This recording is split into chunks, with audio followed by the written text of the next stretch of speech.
If you're stressed, use this. If you're really stressed, use these. No stress. I say, move.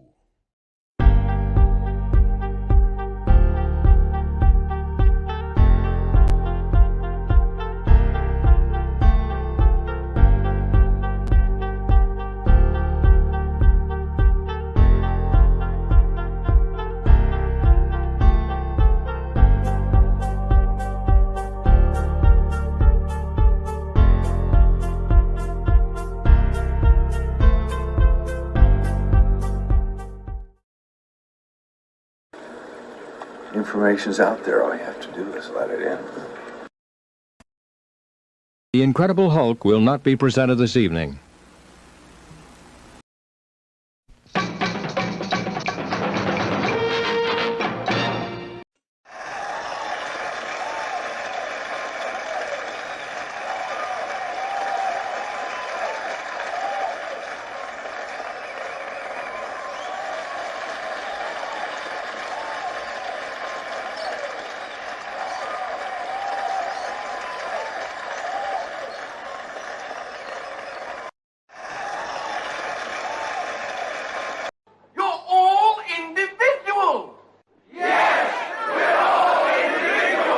Clickety click.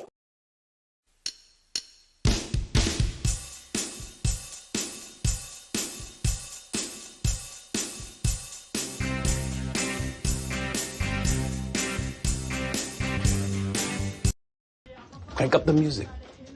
Keep an eye on the back.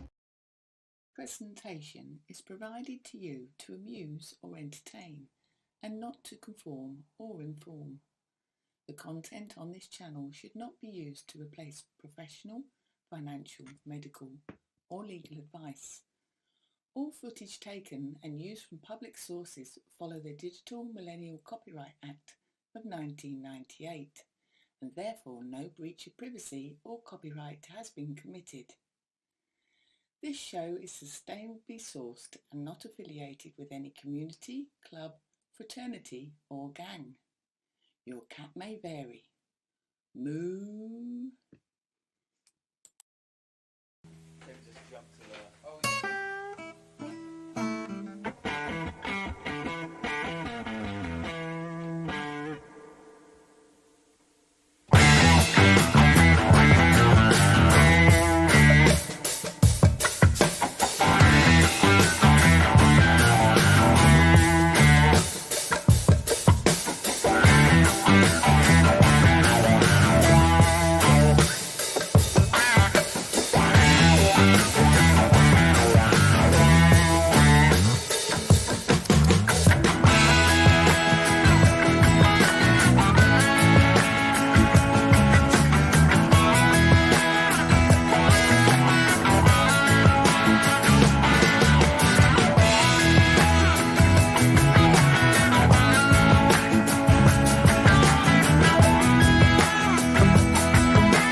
It's been 6 months since I joined that gym, and I still see no progress.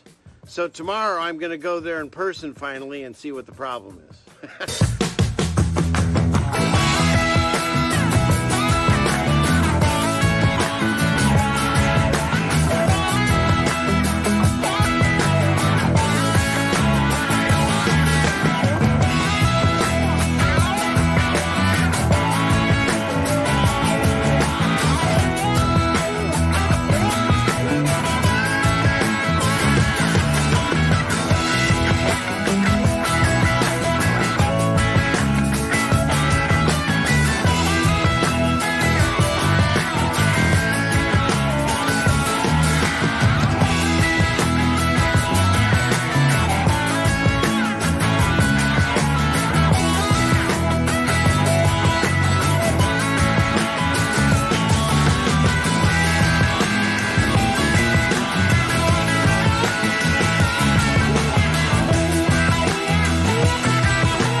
Satellite tracking continues.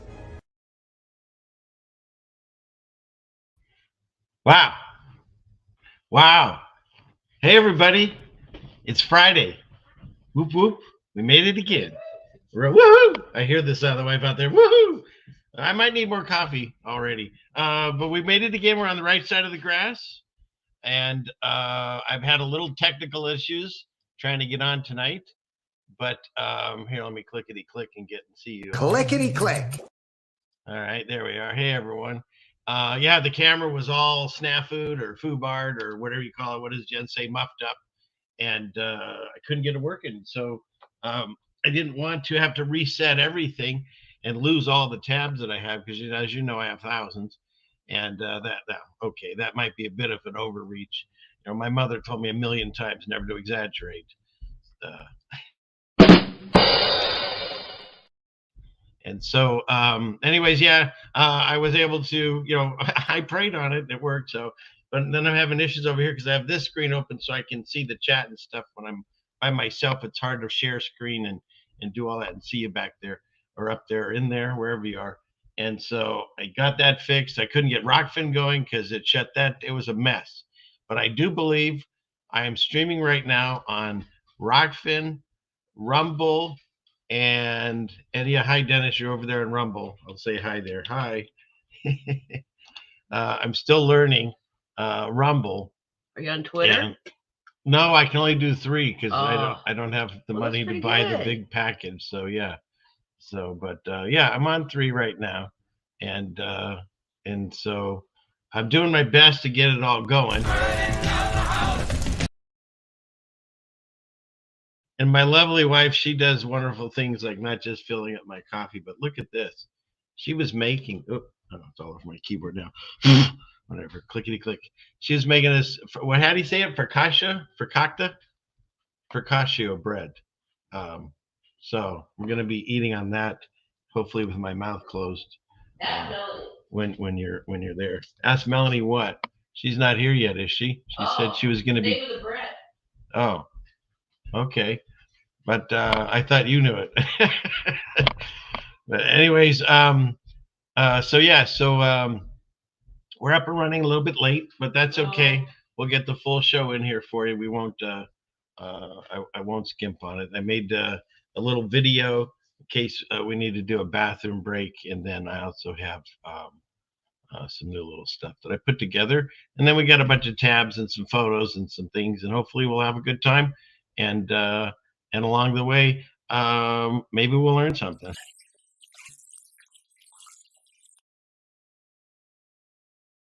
For those of you that don't know, I'm known for these drops. As I say, I think I figured out late in life I was mostly a latchkey kid, and these were my handlers, and they taught me about the world.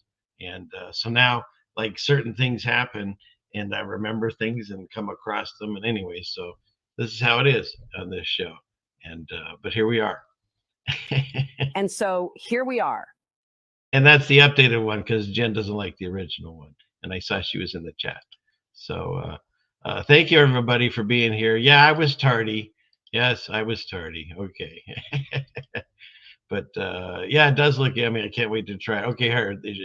Well, that's not going to help me, though, because it doesn't tell me how to say it. You didn't spell it phonetically. Is it fakakika bread? I don't know. Fakakta bread. That's how us Jews say it. We call it fakakta bread. But yeah. So yeah, everyone knows how to spell it. I don't know how to say it. Oh, Dennis, yeah, see, you're over there on Rumble. And somehow that comes through, and that's beautiful. I don't even know how that works. But excellent. And what does my shirt say tonight? Well, I'll tell you something. I live in this world. I'm not of it. Okay. And I know I go over all the different truths and things and all the how the world's a lie. And, you know, we cover all that. But you know, I have to live too. And so one of my most favorite bands came around the other night, the Black Crowes. And so we went to the Black Crowes and we had a blast. We went to Seattle and had, what did we have? Some kind of like, I think it was tacos, some kind of Mexican food out there. And then we went to the concert and we had a blast. And so that's what it says. And so I haven't bought a concert t-shirt in forever, so I'm sure none of the old ones fit me. But let's see, we have what's going on here? Oh, my drops to find me. Thanks. Thanks. So yeah.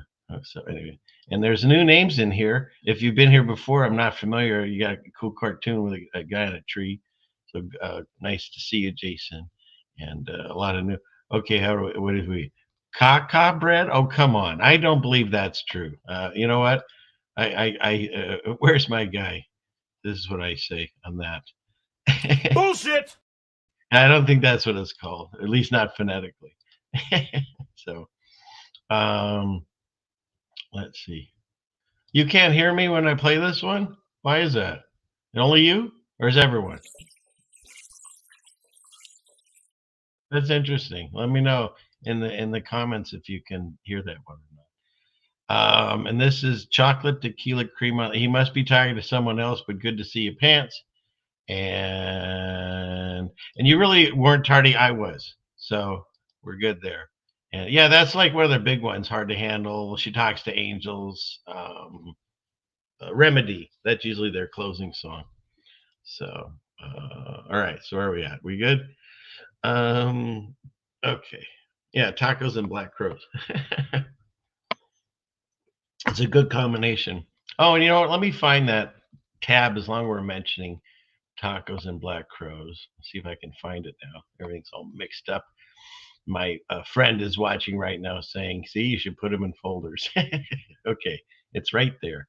So, and I saw, and Dr. Ryan was there early on, and he commented on the thumbnail that I had because it's well, it's the way I remember from Alice in Wonderland, where here I'll take myself out, and where he used to say we're all mad here, and now he says most of us are mad here. I guess like it's very specific. It's kind of like some of the other Mandela effects that changed and made it, you know, subtly different. But I can't find his comment. It was way in the beginning, and sometimes those disappear. That's on YouTube. But so we've got where is it? And he usually comes in and for Sarah, and I haven't done a Sarah video in quite some time. A couple things. I've been really busy, and those take a long time to produce and edit and put together. I've got video shot that eventually I'll make into something, but she's also been very uncooperative. She no longer wants to be a star, and so when I do, have interaction with her, she sees the camera and literally doesn't do anything. So we're working on that. I think she wants a new contract, and her reps are going to be sending that over to me soon, I believe. So hopefully I have some more Sarah videos. But in the Sarah videos, if you're not familiar with what I'm talking about, I referenced this gentleman that he was Jeff Berwick, I think his name, that he was on YouTube for a long time, and now he's on his own thing somewhere. I forget. He moved to Mexico, but he would go on these walk and talks with his dog Lucy, and he had this little song or whatever. It was like, it's Jeff and Lucy and kisses and tacos, and so that's kind of where that was my inspiration, I guess you should say, for what I did. And I just saw this the other day, and now I just lost it. And it's really sad, but oops, where'd it go? Here it is. Lucy passed away. And it did make me sad, because I know what it's like losing a family member. That's what they are. They're a family member. I believe there's more to them than that, because there's no coincidences, and dog backwards is God. So, they got a lot of interesting things that they can do. But anyways, he lost her dog. And what does it say? 2011 to 2014. So if I do the math and carry the one, about 40 years old, I think she was. No, I think she was 13, which, I hate to say that. Old, that's old for a dog, but it sucks. They have parrots that live like 100 years. No offense to parrot owners. But dogs, it's like they burn out so fast. And so pray for peace to anyone that's lost a pet recently, or in their lives, of course. But for Jeff, because it's sad. So anyways, that's what I wanted to say on that. And we'll get rid of that here. We'll go back over here where you all are. And they live hard. Yeah, right? They do. Yeah, that was his channel, Dollar Vigilante. Yeah.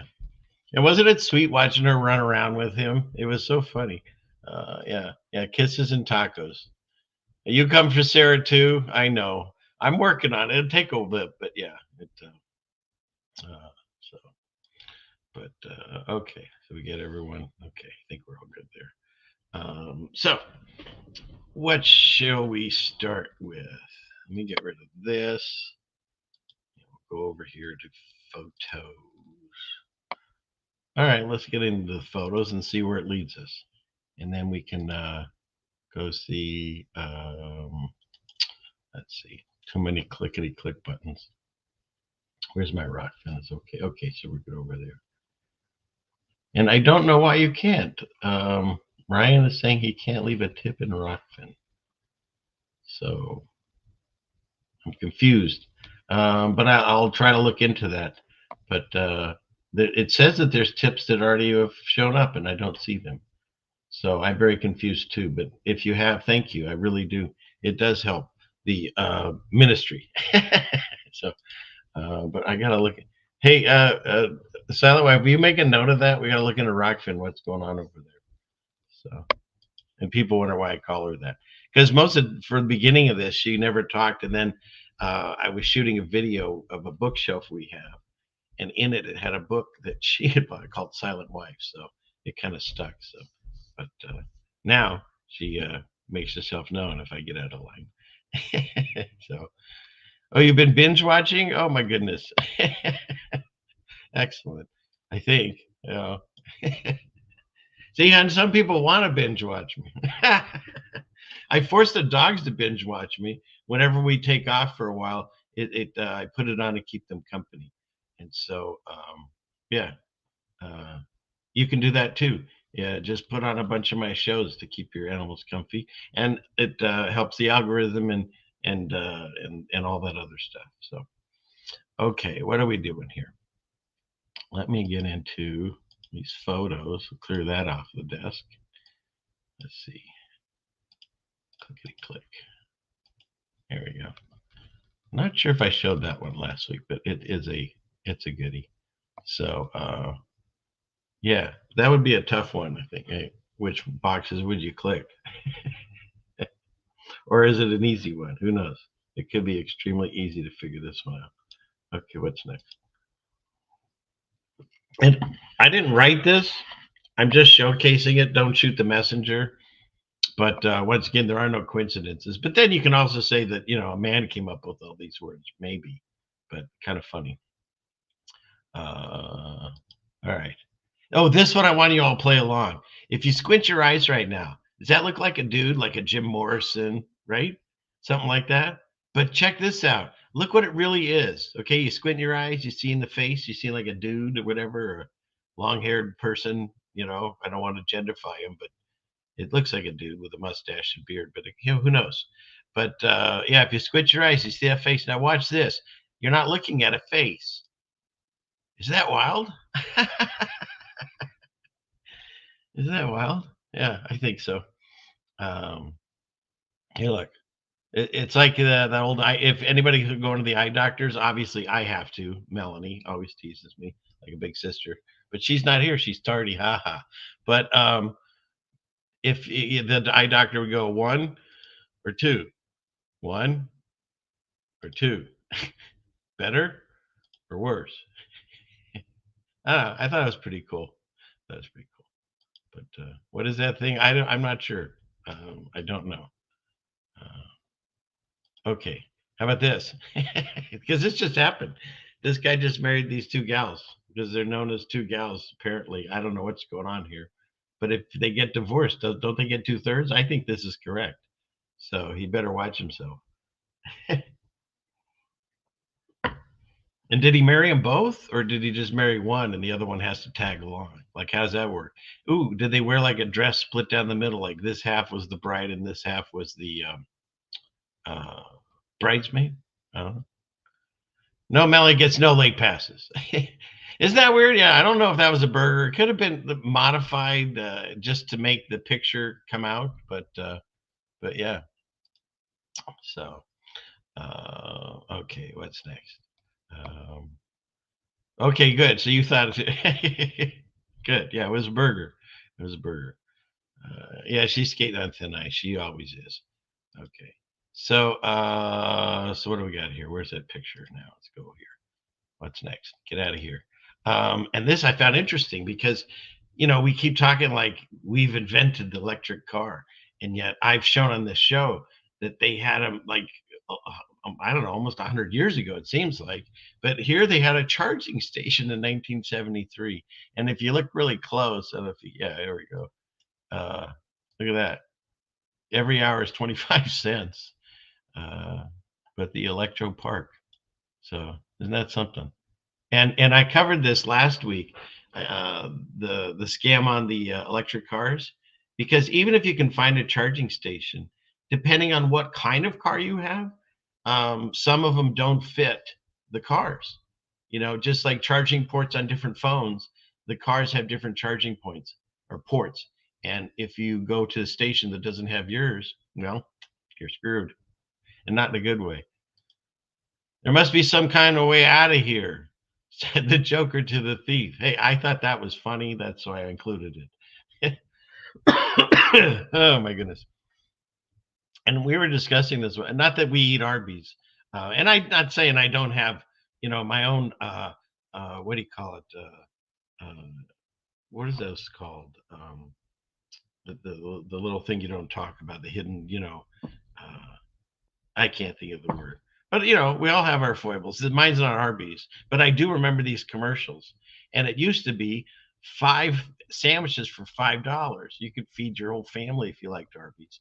And now they have this special 4 sandwiches for $10. So, you can really see how much the dollar has shrunk right in front of our eyes. But it's a subtle thing. It's like boiling the frog slowly so nobody notices it. So, yeah. No, it's not addiction.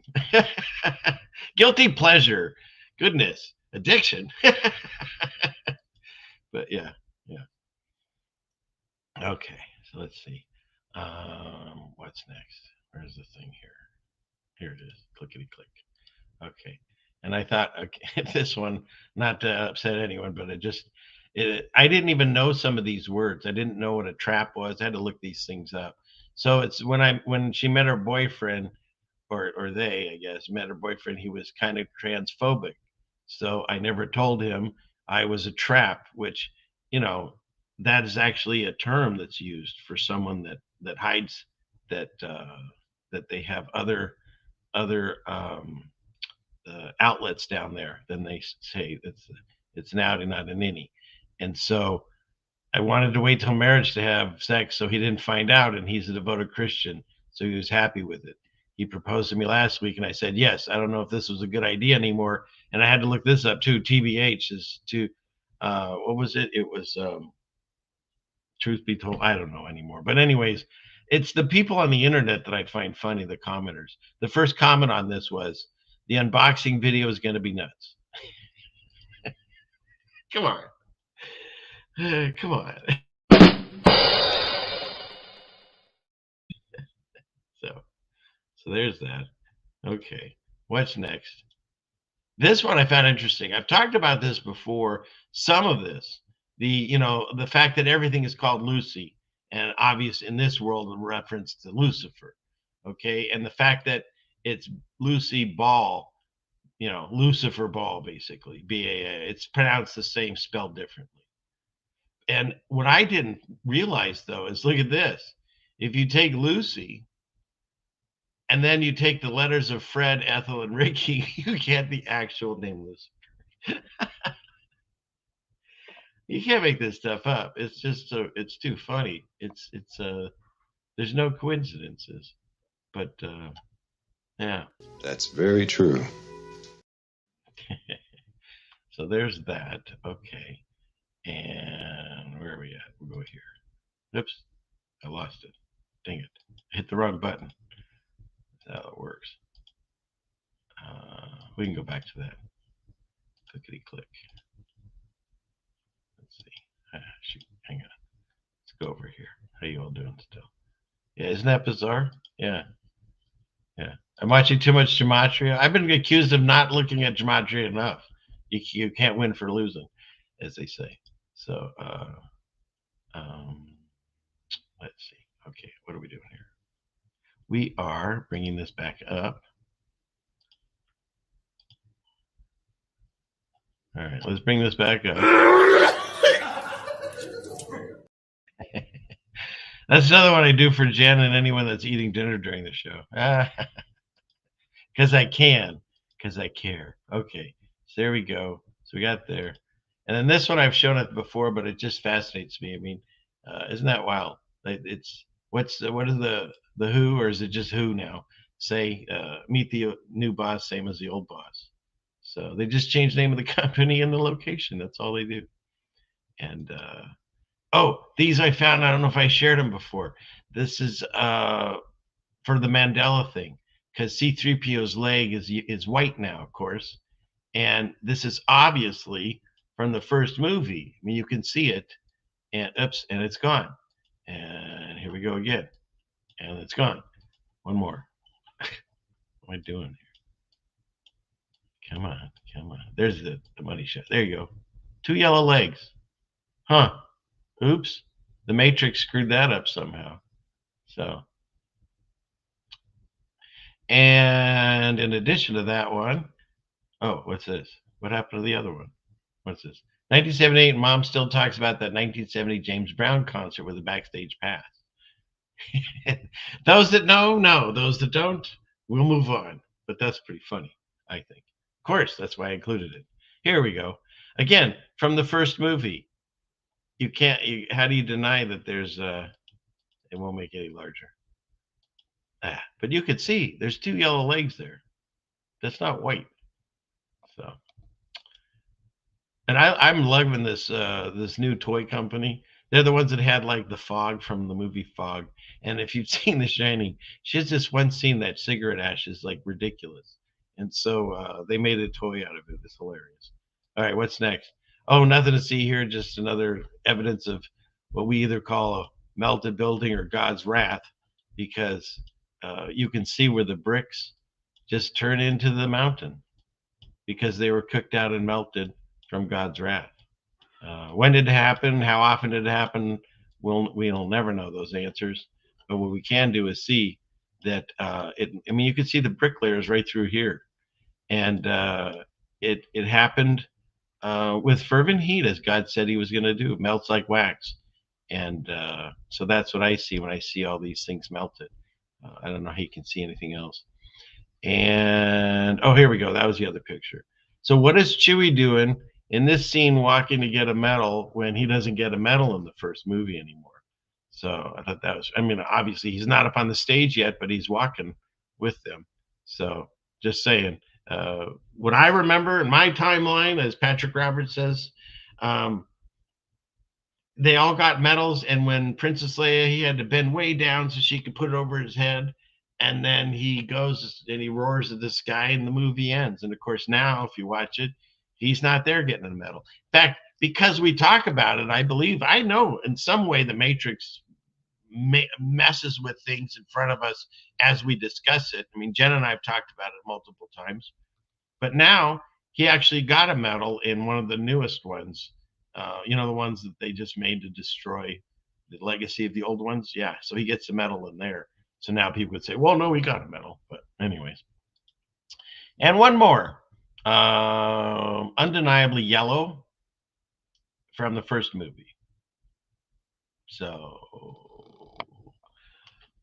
knocking some home runs. Where's my guy? Boom! Boom, baby! All right. Let's see. Go back here. What's last? Oh, and here's another Mandela effect, or whatever you want to call it, quantum effect. And I find it funny that they're putting it the wrong way, because if you look at your keyboard right now, if you're near a computer, it's only had one line. And this is, again, another one I've talked about before, that became a Mandela effect for me, and I didn't even know what was happening. I didn't know what it was called. I was writing something out, and I drew the two lines, and someone was with me and said, what are you doing? There's only one. And I said, well, when did that change? And he looked at me crazy, like a lot of people seem to lately. But yeah, he said it's always had one. So, but then again, when you make these big articles, why wouldn't anyone proofread it? Because you know why? Right after this article aired and somebody showed them that they were wrong. Someone should get fired over this, right? And they got fired. Okay, so let's go. Let me get out of here. What's next? This one's not a Mandela effect, but it's pretty. They did this, right? It's kind of funny. History keeps repeating itself, and that's another Bible passage that's changed for me. It used to be God would say that there's nothing new under the sun, and now it's been changed to just be there's no new thing. Like, there could be some things, but just there's no new thing. Subtle but different. Okay.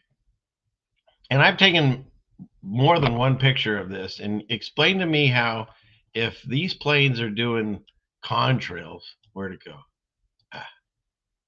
Why is he following a path that's already there? You can see the black line of the path that he's following. Like, how'd that get created?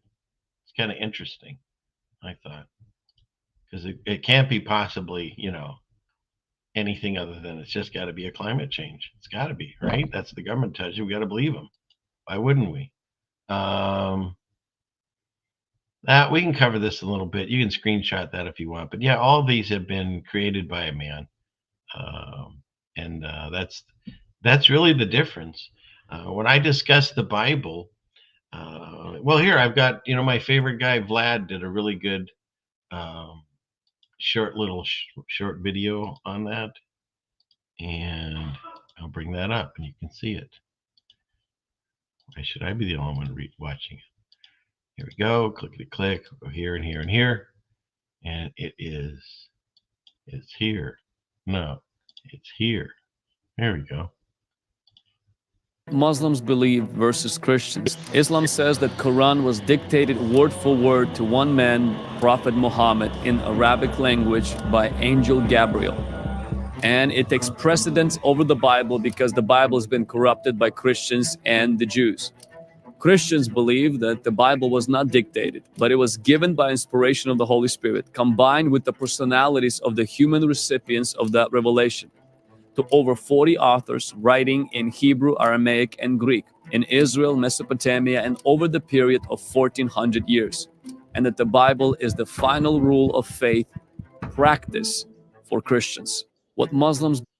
So just that, the fact that it was written over so many years by so many authors in so many different languages, it's not just one person's idea of what we're doing here. It was inspired by God, and I believe angels help the people write it. I mean, it's pretty amazing how it connects together so flawlessly. And all of these is the same as that he just described. It's just a man's version of what they think spirituality should be, and they call it religion. And yet when you listen to Jesus, he told us not to have that. He told us to just follow him. And the body of Christ, the church that's discussed, it's not a place, it's in us. It's just being connected spiritually with God, and that's what the body is. My goodness, what do we got here? How do I do this? Clickety click. Thank you, Mumsy Bear. That's very, very, very appreciated. Thank you so much. God bless you. That's excellent. We're going to use that because we're having for those of you that aren't not sure or understand, nobody really knows the dates. They've all been kind of messed up, but according to the calendars, it says that Passover starts this weekend, and so we're going to be having a Passover service. And of course, my Passover service has changed drastically in the last, I'd say, 5 years because of all my views. But we're like, for instance, I think it was the Jehovah's Witness? They think that Passover already happened like 2-3 weeks ago. And the thing that's really confusing is the Gregorian calendar, Gregorian, however you say that, they just had Easter go by, which is, where he's resurrected.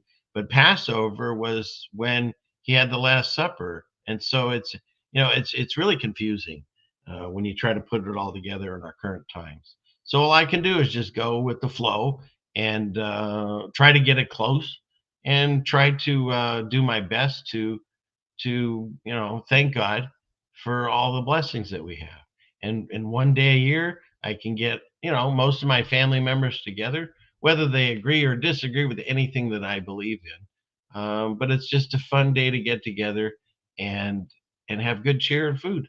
And then, maybe something I say will click with them, or maybe it won't. But that's not why I'm there. I'm not there to convert people. I'm there to celebrate God and our blessings. And so that's what we do with a feast, just like they did all the way back in the day, going back to Moses. So yeah, okay, where are we at? We'll go back to this, and because this is the way I see it, it's a very narrow path, and I'm just here to highlight and showcase what I've seen and the things that are helping me and my family in my journey. And if it resonates with you, great. And if it doesn't, that's okay too. We all have our own path. I just pray that if I'm right, which I feel I am, that's my wife, I always say that, that's the path, and everyone seems to be going this way. So my people perish for lack of knowledge, which also is no longer in the Bible. It's now my people are destroyed. But regardless, that's what I see there. Oh, we're going to talk about this because my feed got filled in with on Twitter and stuff. This has been a hot topic again. And of course, the Simpsons, they always tell you everything. And so how I feel about, or at least if you're not new here, how I feel about birds, and specifically pigeons. They're sus. And so now there's a whole thing. I guess it's been going on for a few years. I found videos going back like several years saying that pandas aren't real. And so I thought it'd be fun. We'll look at that. And then, of course, we're going to look at the insane asylums that seem to pop up out of nowhere in the 1800s, along with everything else. So we'll cover pandas in a minute. But the time does. I remember my parents waking. And we'll get out of this for a minute, and we'll stop sharing there. And let's see. Okay, so where are we at here? Let's see. Okay. Is Melanie here yet? Doesn't sound like it. She's still running late. Yeah, she'll be here any minute. Sure. Okay. We're all buying that. All right. What was I looking for? Let's see. I know. We'll go. Oh, this book. That's what I was looking for. The book. I make notes so I can talk about something just before the show when they come about. Okay. So let's see. That thing in the beginning that I played, of course, I added the audios, but where'd it go? Where'd it go? Dang it. It is right here. This was sent in to me by Steven, one of my fans, so thank you If for you're that. stressed, use this. If you're really stressed, use these. No stress. So, okay. And then, Sue sent me something. If you remember, or if not, go and look at last week's show where I found, I didn't find it. I was just showcasing it. There's this thing on Google Maps that looks like the Millennium Falcon. It's this weird black, like ink blot or something. And I was sent, where'd it go? Oh, I have to open it here. Hold on. Let's see. Where are we at here? This one. Oh, wait, we don't know that. Un célèbre musicien. And I don't know what language she's speaking, so I'm just going to kill the audio. And we'll go here. Where is it? Okay. Why isn't that working? Oh, there we go. That's the one. Okay. I think that worked. Yeah. So I'm not sure where this is. It sounds like French language, but look at and again, I understand any or all of these videos online could be fake. But the thing that struck me on this one is it looks similar to the thing we found on on Google Earth. So she sent it to me because I thought that was kind of cool. So it does look very similar shape, or like a guitar pick almost. So, but you can find thousands of videos online now, and with the programs that they make available to people that know how to use them, I've seen ridiculous things, right? Like Hollywood movie stuff. So it's in the palm of everyone's hand now. So it's really hard to say, if there is anything any more real on the internet, honestly. So thank you for that. Let me make sure I got this. Got that done. Got that done. Okay, and then I saw another coincidence, of course. I was looking into this to see if it was anything interesting. And then right before the show, when I was trying to get everything ready, I saw a comment about the thing that I was already looking into. And it was from Captain Superman. It was about Mel's Hole. And it's this legend of this bottomless pit that's supposed to be near, out here in Ellensburg, Washington. But when I started looking into it and all the calls that the guy made to Coast and all the claims of the things that it did, at the end of the day, there wasn't a single verified photo of it. Whenever they asked him to take photos, he always had a problem. So it's basically an urban legend in my mind, because everything this guy said happened to him was all just him telling a tale. There's no photos of any of the things that they say. What's out there, I don't know. Where it is, nobody knows. So it's just funny. So thank you, because I was looking into that already. And since I couldn't find any verification from anyone, I just wrote it off as saying, probably just another alien kind of claim. Because it was on Coast to Coast, which is a really cool show back in the day. Okay. And then if you're listening, David, the Samoa Watchman, he wrote to me about Jesus's donkey and stuff, and I looked that up and I couldn't figure that one out. So I don't have anything for you. And then, that one's on Dr. Ryan. Most everyone is mad here. Yes. Okay. So I think we covered those. Oh, and I got I wanted to say a thank you. Shoot, I think it's downstairs. I got another postcard from one of my what do you call it? Postcard friends. It's beautiful. It's wonderful, and I wanted to thank you for it, because very few people write anything anymore, and so it's fun to get mail in there, and your support is greatly appreciated, and so thank you. It was a gal that she and her mother would listen to me, and she lost her mother in January, and so and she was most likely my oldest fan, and so we all miss her. Okay, what's next? Let me go up here. So we got that. Okay. And I do find it funny when you start watching enough things, and you start seeing that they have doubles and triples and who knows what for these famous people or heads of state or actors, and then you come across, you remember this, and they told us that was the same person.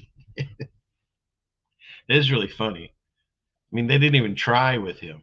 Like, who knows what was going on there? But yeah, that's supposed to be the same person. Sure, okay, maybe. I don't know.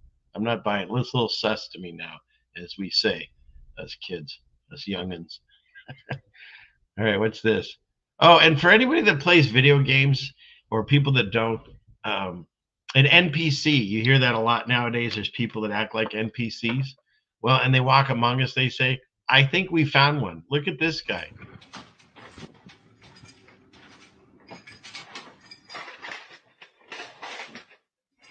That's exactly how an NPC would handle that situation. No question in my mind. Look at that again.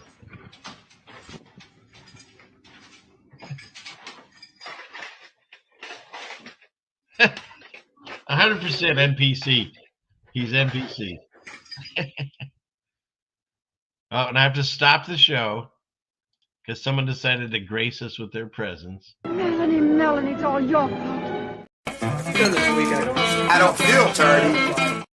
She just showed up. All right. I guess Johnny Cools must be in charge of tardiness today, because he's got to put her on the list. You're going to have to bang erasers in the classroom. Do they even use erasers anymore? I don't even know. Probably they just do like whiteboards, or now they just do it on a computer and throw it up on the screen. So, but yeah. Yeah, right. We just accepted that. We were just like, oh, okay, sure. I understand he had fire on his head in that commercial, but it didn't create that whole system. And then he changed color, and we were just cool with it, Oh, my hair. But yeah, so we just accepted it. Let's see, where are we at here? Okay, what's going on? Let me go back to the screen share now that Melanie's finally here. Okay. She just likes being the center of attention. It's okay. All right. So there's our NPC. And let's see. Oh, for the thing that I've been discussing this because it came to, I had never heard of the dead internet theory.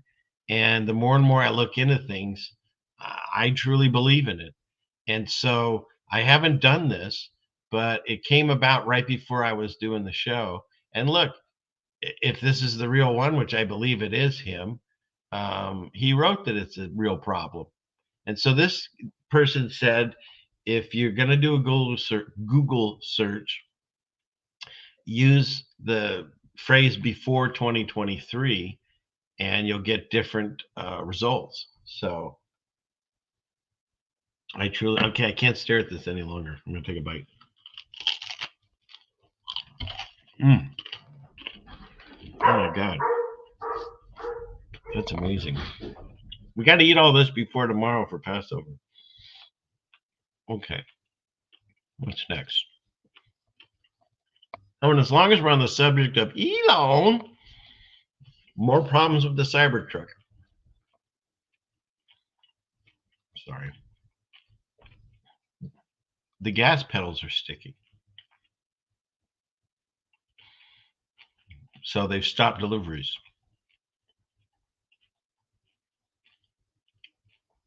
What does this one say? I didn't watch it. Maybe I shouldn't click on it yet. So apparently the Cybertruck has a stop zone, and I don't know how you get out of that. All right, well, it's not working. But yeah, so their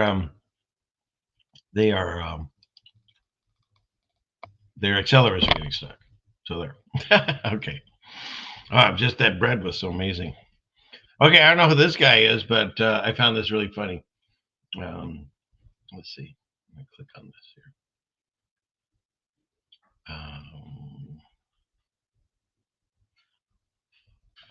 Okay. Now, does anybody want to tell me what in the Sam hell is going on with this lizard person in the background? I keep saying they lizard people, and everybody keeps saying I'm crazy. So I decided to bring you a whole nother lizard doing what lizards do in the background, literally. Now, I don't know what she's doing or if she's a lizard person or not, but it is very odd, you have to admit, whatever's going on here with this lady. Maybe she just took some bad mushrooms or something, but yeah. Anyways, I thought that was pretty funny. What is this one? Oh, this was interesting. We've seen this before, at least I have, where they show you that by coincidence everything equals 13, which is kind of cool. But then when you let's see, he takes it farther. Where is it? This guy. Our calendar is not quite right. We're supposed to have 13 months of 28 days, with one day, the day of resurrection, Easter, as a neutral day. That's our 365 days. And let me know if you can hear the audio. 13 constellations, not 12. This same calendar is very close to the Mayan calendar. But it's also very close to several ancient Sanskrit calendars. What does sept mean? 7. 7. Yes, you got it right. I thought that was the 9th month. What does oct mean? 8. What does nov mean? 9. This is good. What does dec mean? 10. It's supposed to be the 7th, 8th, 9th, and 10th month. Yep. Jan is 11. Feb is 12. Right. March is 13. Exactly. April is our first month. And that's why they call us April Fools, because the people that didn't want to buy into moving everything to January in the dead of winter, a lot of places, and the people that still wanted to go in the original calendar, they call them April Fools. That's where that comes Born from. in the spring, the 1st of April, Easter. This is the start of our new year. This is the start of spring, when the flowers start coming up, the grass starts coming up, the trees start leafing out, the babies are born. That's the first day. Our neutral day, day 1, the day we rest and celebrate the resurrection, the new beginning, the beginning of Christ. Yep. April That's what they were hiding is from month 1.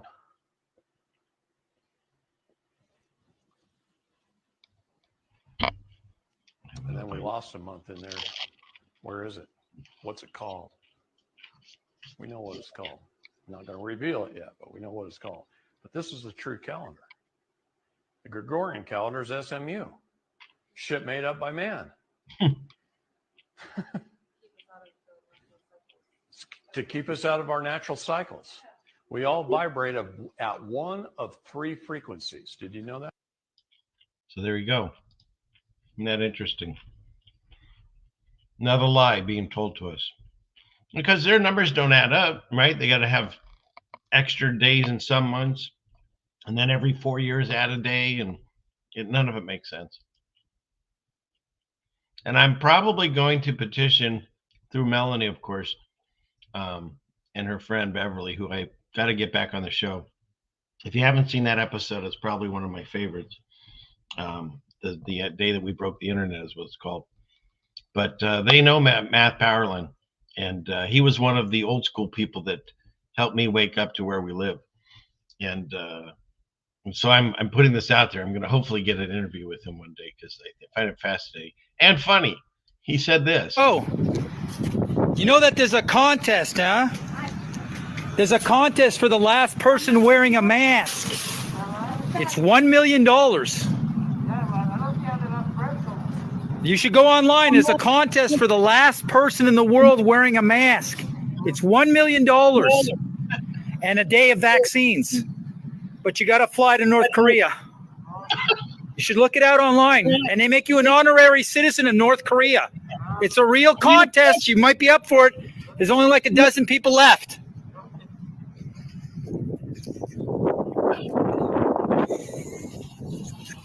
I'm not encouraging this behavior, but man, that's funny.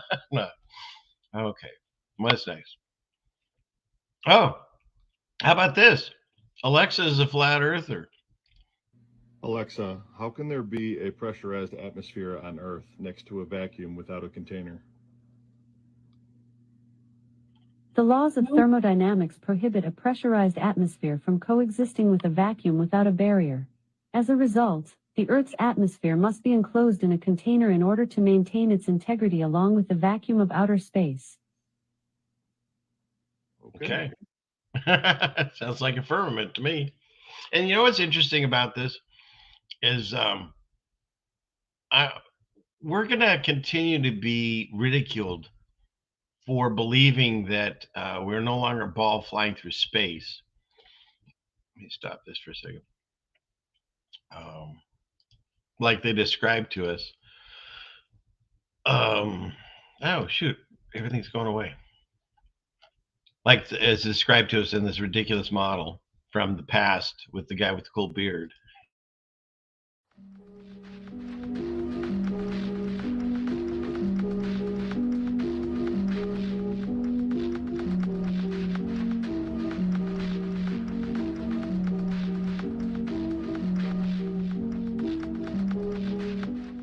I don't believe I live on a cartoon ball that flies through space the way that they say on this ridiculous model.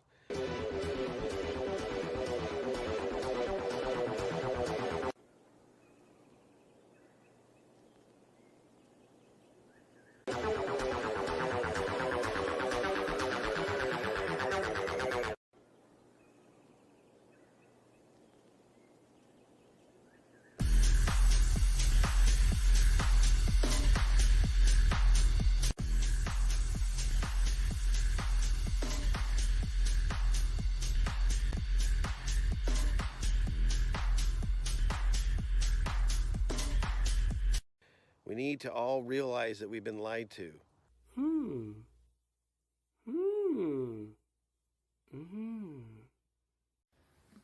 Satellite tracking continues. Yeah. So what's interesting is I'm still being ridiculed over that belief, which is fine, because the thing is I believed in the spinning ball flying through space theory right up until whatever this has been, 7, 8 years, I don't know, somewhere in that range. And why did I change? Well, the evidence, obviously, for me, the fact that everything is either a cartoon or photoshopped, because it has to be, and they've lost all the technology to do the different things they say. Anyways, you know, and if not, you can look into it. But the Bible talks about it. And we just recently, my wife and I, once again got ridiculed by a Bible-believing Christian that, you know, we expressed our views, and he headed for the hills. And he commented about how it's shocking that he met 2 sane people that were wackadoodles because we believe the earth is flat. And I know he's not listening to this if he did.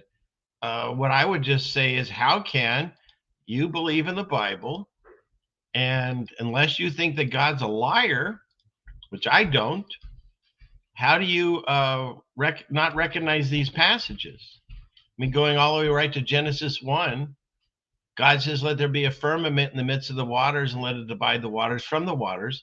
And he made the firmament divide the waters which were under the firmament from the waters which are above. And it was so. And so he's telling us where he's setting us, not in outer space next to a bunch of other spinning balls. We're in our own little snow globe with water above and below. That's how the flood happens. How you can believe in the Bible and laugh at flat earthers, it's shocking to me that you still think you're flying through space on a spinning ball. How about this one? This is in Job, one of my favorite books, of course. Job 9, right here. He is wise in heart, mighty in strength, who has hardened himself against them and has prospered, which removeth the mountains, and they know not, which overturn them in his anger, which shaketh the earth out of her place, and the pillars thereof. How do you get pillars on a flying through space spinning ball? How about this one? Psalm 75. The earth and all the inhabitants thereof are dissolved. I bear up the pillars of it. How do you deny these? Do you think you live flying through space on a ball? What about this one? This is 1 Samuel 2, verse 8. He raises up the poor out of the dust and lifteth up the beggar from the dunghill, to set them among princes and to make them inherit the throne of glory.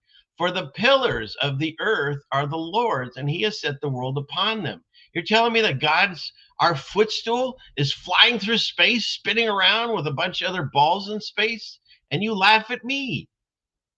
Just saying, I'm not laughing at you. I think you're being deceived. You're deceiving yourself, and you're taking it out on others. They say hurt people. And so if people have mocked you or whatever and done that, so you take it out and call them crazy. But you're obviously reading your Bible wrong, because none of these things work on a ball flying through space. Don't even get me started on when Satan offers Jesus all the kingdoms on a high mountain or whatever, on a high place.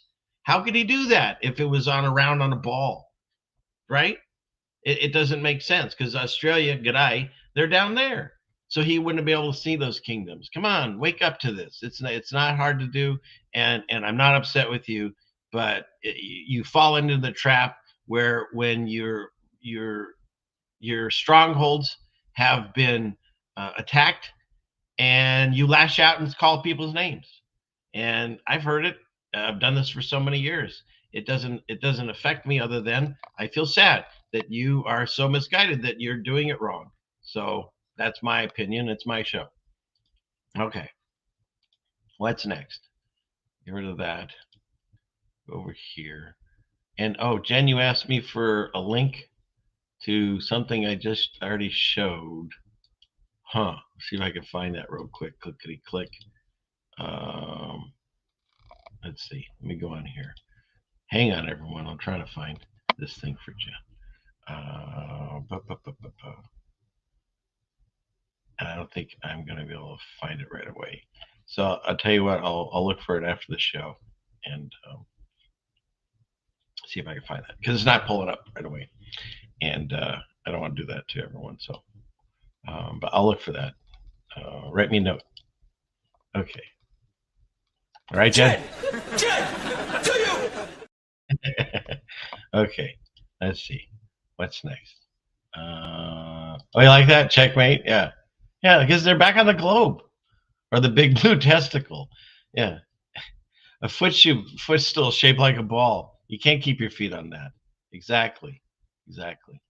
And okay. Let's see. Is wackadoodle a new word? Maybe. I just invented it. I'm gonna make shirts, and I'm gonna copyright it. No one else.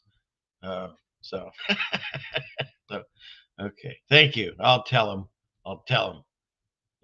Yeah, the globe is a lie. But and there's people that don't necessarily believe in the Bible that know that's a lie. So it's shocking to me that someone that believes in the Bible still thinks that they're flying through space on a ball. There's not a single proof of it. And that's the funny thing. I don't have to prove flat Earth. All I have to do is disprove round Earth. It's so easy to do. Yeah, exactly. I mean, it's like Bible 101, that there's a firmament and there's pillars. Like, how do you just ignore that? Oh, God didn't know what he was talking about. No, No, he does. He knows what he's talking about, and he doesn't say you're flying through space in a ball. So, and yes, whoever you are, she's got like 2 names. It is the most exciting time to be alive. So I guess you got tired of me calling you a he, saying you're from Australia, so you got a new name. I'm getting better at that. And yeah, that's the calendar thing. I'll look for it. So okay. Okay, let's go all the way back down.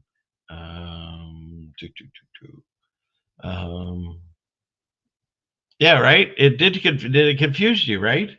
Where they fly around the world like Aladdin on a magic carpet. So yeah. Thank you very much, Ronald. Happy Passover. Happy Pesach is how you say, I think, in Hebrew. Okay, let's see. And you're gonna have to send it to me, like text it to me or something for later. I'll look for it. Okay. And FTFF, yes. I know what that means. Okay. Let's see. Oh, good. You're eating dinner? Oh, good. What's for dinner? I hope you're doing well. Some people in the audience were having health issues, and so God bless you if everyone's doing better. Okay, so let's see. Oh, there's no up or down, only in and out. Yeah, because you're on the other side of the earth, right? This whole show's upside down for you. He or she keeps, I don't remember it anymore. Shit. They keep their screen upside down so that way they can see it. Yeah. So okay, wackadoodle. All right. Are we good? Is this live on MySpace? Oh my gosh. You're going way back for that joke. All right. I think we're good. Let's see. Thank you, and love you too on that. Where is it? No. Oh, hi. Moi. Oh. I was hitting this one, but I don't mind hitting the other one either. So good to see you in that. And then okay, everybody wants the link for it. I'll try to look for it. I will, but I can't do it while I'm doing this, so I will look for it. Okay. And I see you. Hi. Okay. All right, let's get back into presentations.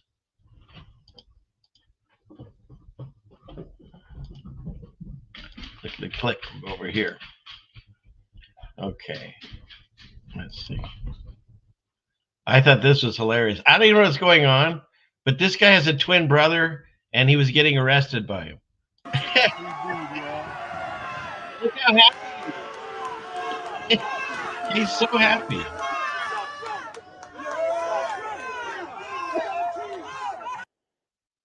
Look at, they're both hilariously happy.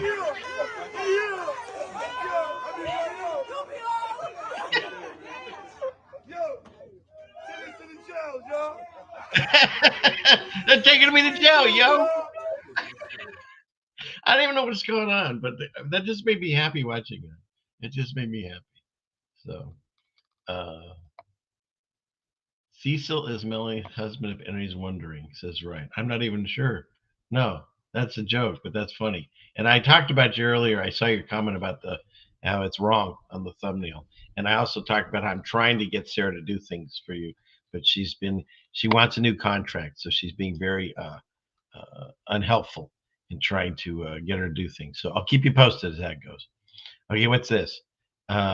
Proof that we live on a flat Earth without satellites in space, even though they show this on a globe, but they have mapped out all of the internet cables and whatever that they have under the sea connecting us to each other. Why would they need to do this and continue to do this if they had satellites flying around in space? Because they don't. And that's the way it is.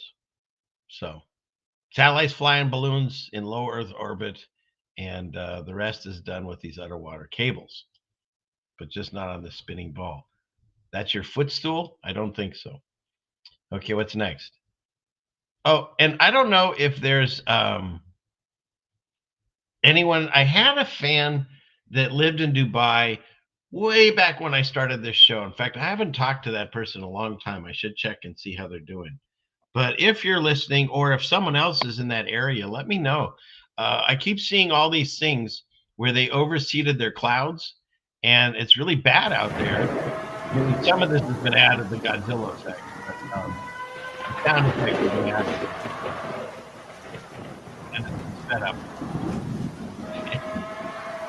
But these things apparently are happening because they overseeded their clouds, and it's a mess out there.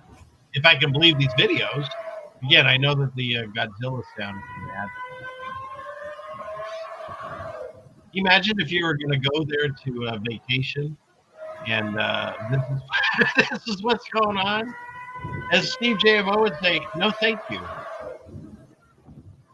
I mean, some of this looks like it's been added, so let's get out of this. But I know some of this is true, at least from what I was told.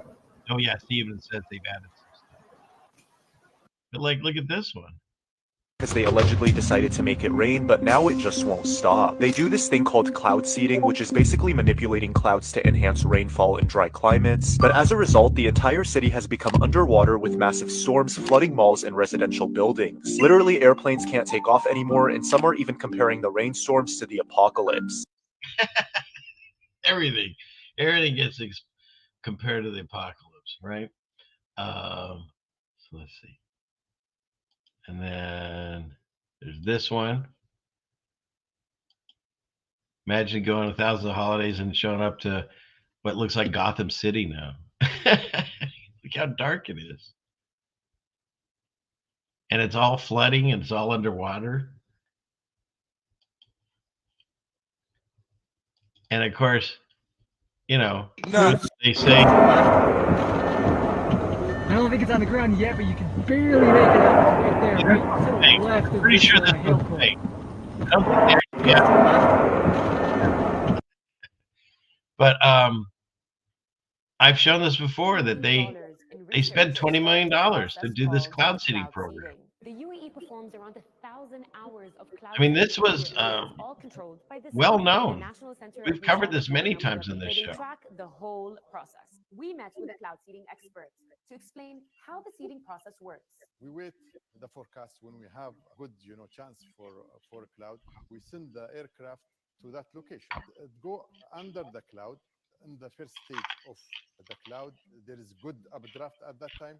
Start to release all the salt, and with the good updraft, of course. And they used to call us conspiracy. They still do. Say it's all conspiracy theory, but they do this in America too. They did it in the wars. We put them in what they call flares. And they admit it. Is it going to rain in Dubai today? Sorry, I had another bite of the pistacho bread. And I think this one was it this one or this one? Uh-oh. No, it was this one. Let's see. No, it doesn't. It's not there. Oh, whatever. All right, let's move on. What do you think that is? That's a contrail? I say nay, nay. That's not a contrail. That's spraying something. And some of the things they spray to make this cloud seeding happen are toxic. They say they are to humans and plants and animals. Okay. And you can't get mad at me for eating on air because you brought me this bread right before the show.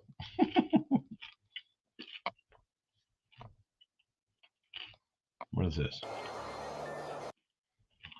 So many people are showing these multiple sun and moon things ever since the eclipse.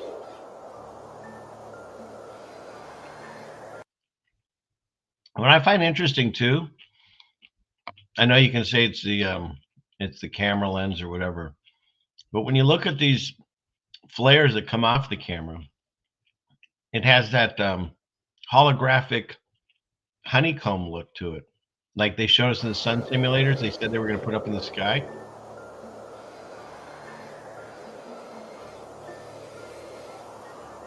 And you can see the one on the back's not moving. See?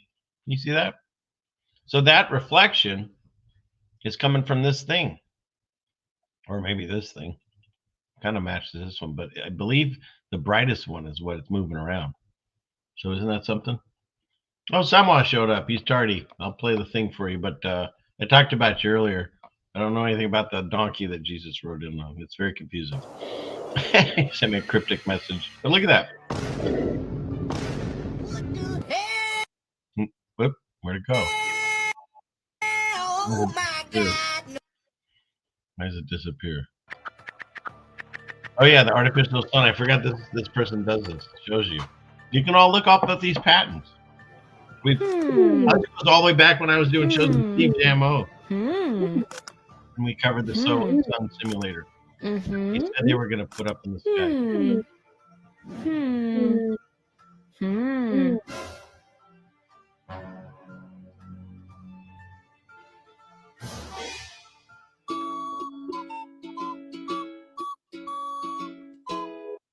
All right. So interesting. And you can find a lot of those on the internet right now. Okay, what's next? Anybody talking about this? This is so bizarre.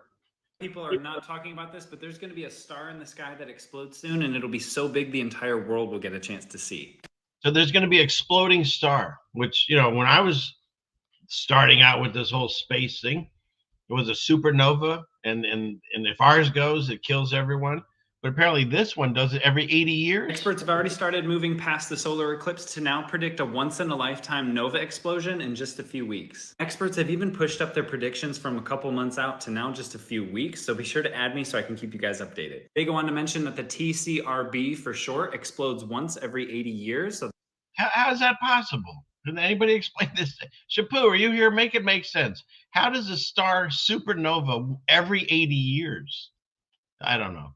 I'm sure science and math and shut up, but it just sounds sus to me. The last time that this has happened was back in 1946. Experts are saying that the star is roughly 3,000 light years away from, which is incredible because nobody even knows what the heck that means. Nobody knows what a light, you can't process that. That's why they make these numbers so ridiculous. Earth and the Corona Borealis. Of course it's in the corona. Now the star is considered a once-in-a-lifetime eruption because it explodes every 80 years. Most of us won't get a chance to see it again. People are making this a big deal because it is going to be visible with the naked eye. So now we can see with the naked eye something happening.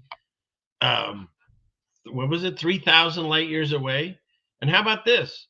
When I was in astronomy and they taught us about stars, it was because the light from that star, it took so long to get to Earth that it might be dead, they said, by the time we see the light. It might have already burned out. So now that doesn't make sense because when you're a liar, your lies are hard to keep connected. Now they're saying that we can see the light instantaneous from something 3,000 light years away, and we're going to see it when it happens. Well, how come when I was growing up and I was taking these courses, they told me it took, you know, however many years for the light to finally get to our eyes? So make it make sense because your stories, they're not connecting anymore. They're in opposition. So that's coming to a theater near you. What's this? Oh, and this was, I guess I forgot to do. Let's see. Let's get out of here. Clickety click. I got to hit this button. And by the way, while we're stopped for a second, don't forget to hit that like button if you're enjoying the show and share and subscribe. Thank you very much. Okay, now some scary space news.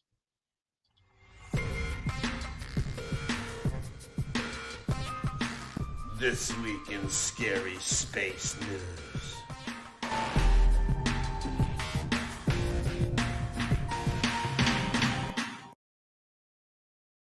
They have found a lava lake on a moon in where is it? I think this one's at Jupiter.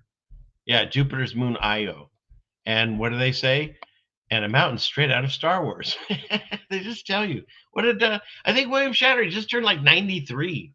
And he's the guy that said there is no difference between science and science fiction. He was trying to tell us way back when. So yeah, there you go. They found not a lava cake, but a lava lake out there in space. And there's the artist concept. I'm not even going to bother with it. So yeah, so there you go. More news from space. How about this? NASA's researchers, they think that the Earth's magnetic field is slowly splitting apart. So there's that. There's your new nightmare, because nobody knows what that means. And this happened in 2020. So this is, I'm sure, way more advanced now. And I had an article where they said that we were slowing down, another one that said we were speeding up, one that said we're the inner core reverse direction, magnetic field is different. I mean, they just, AI, I think, is just writing articles at random now. Okay, I guess that was all the scary space news, I think. Yeah. But I thought this was interesting. I'm sorry who sent me this. I forgot. Proof that the Red Sea. But we talked about all the different Bible proofs last week, and here's more. I've just crossing happened. About the Like Red proof, Sea. not just artifacts. And we've discussed how these are chariot wheels, and they found horse bridles and weapons and stuff right where the Red Sea crossing On the was bottom, supposed we to had happen. those. We had chariot wheels on the bottom of the Red Sea. We had all these cool little artifacts. But the coolest thing that I saw is the shoreline. If you've ever watched the Ten Commandments movie, they had that big pillar of fire that came down. That's mentioned in the Bible. This pillar of fire, I just pictured these flames coming down. But when you go to that shoreline where it's documented to happen, the entire shoreline is melted sand. And it takes about 3,000 degrees or more to melt that sand. And it's evenly melted. You can almost see like footprints. There's stones infused in this melted sand. This is amazing. You don't hear about it. If it was a proof of evolution, it would be in every single textbook. But it's a proof that there was an exodus, like we're having today. You're talking about the exodus, people leaving the city. So there you go. I thought that was an interesting fact that I hadn't looked into. But yeah, it's like an obsidian where it got melted. Pretty cool, huh? So, okay. All right. What's next? And I want to thank my friend. I have a friend, I've talked about him before, and this is on Phone Losers of America. And I'm not going to play it, but he sent me this video. And you know what? I'll remember to, I'll share it. He sent me this video that, where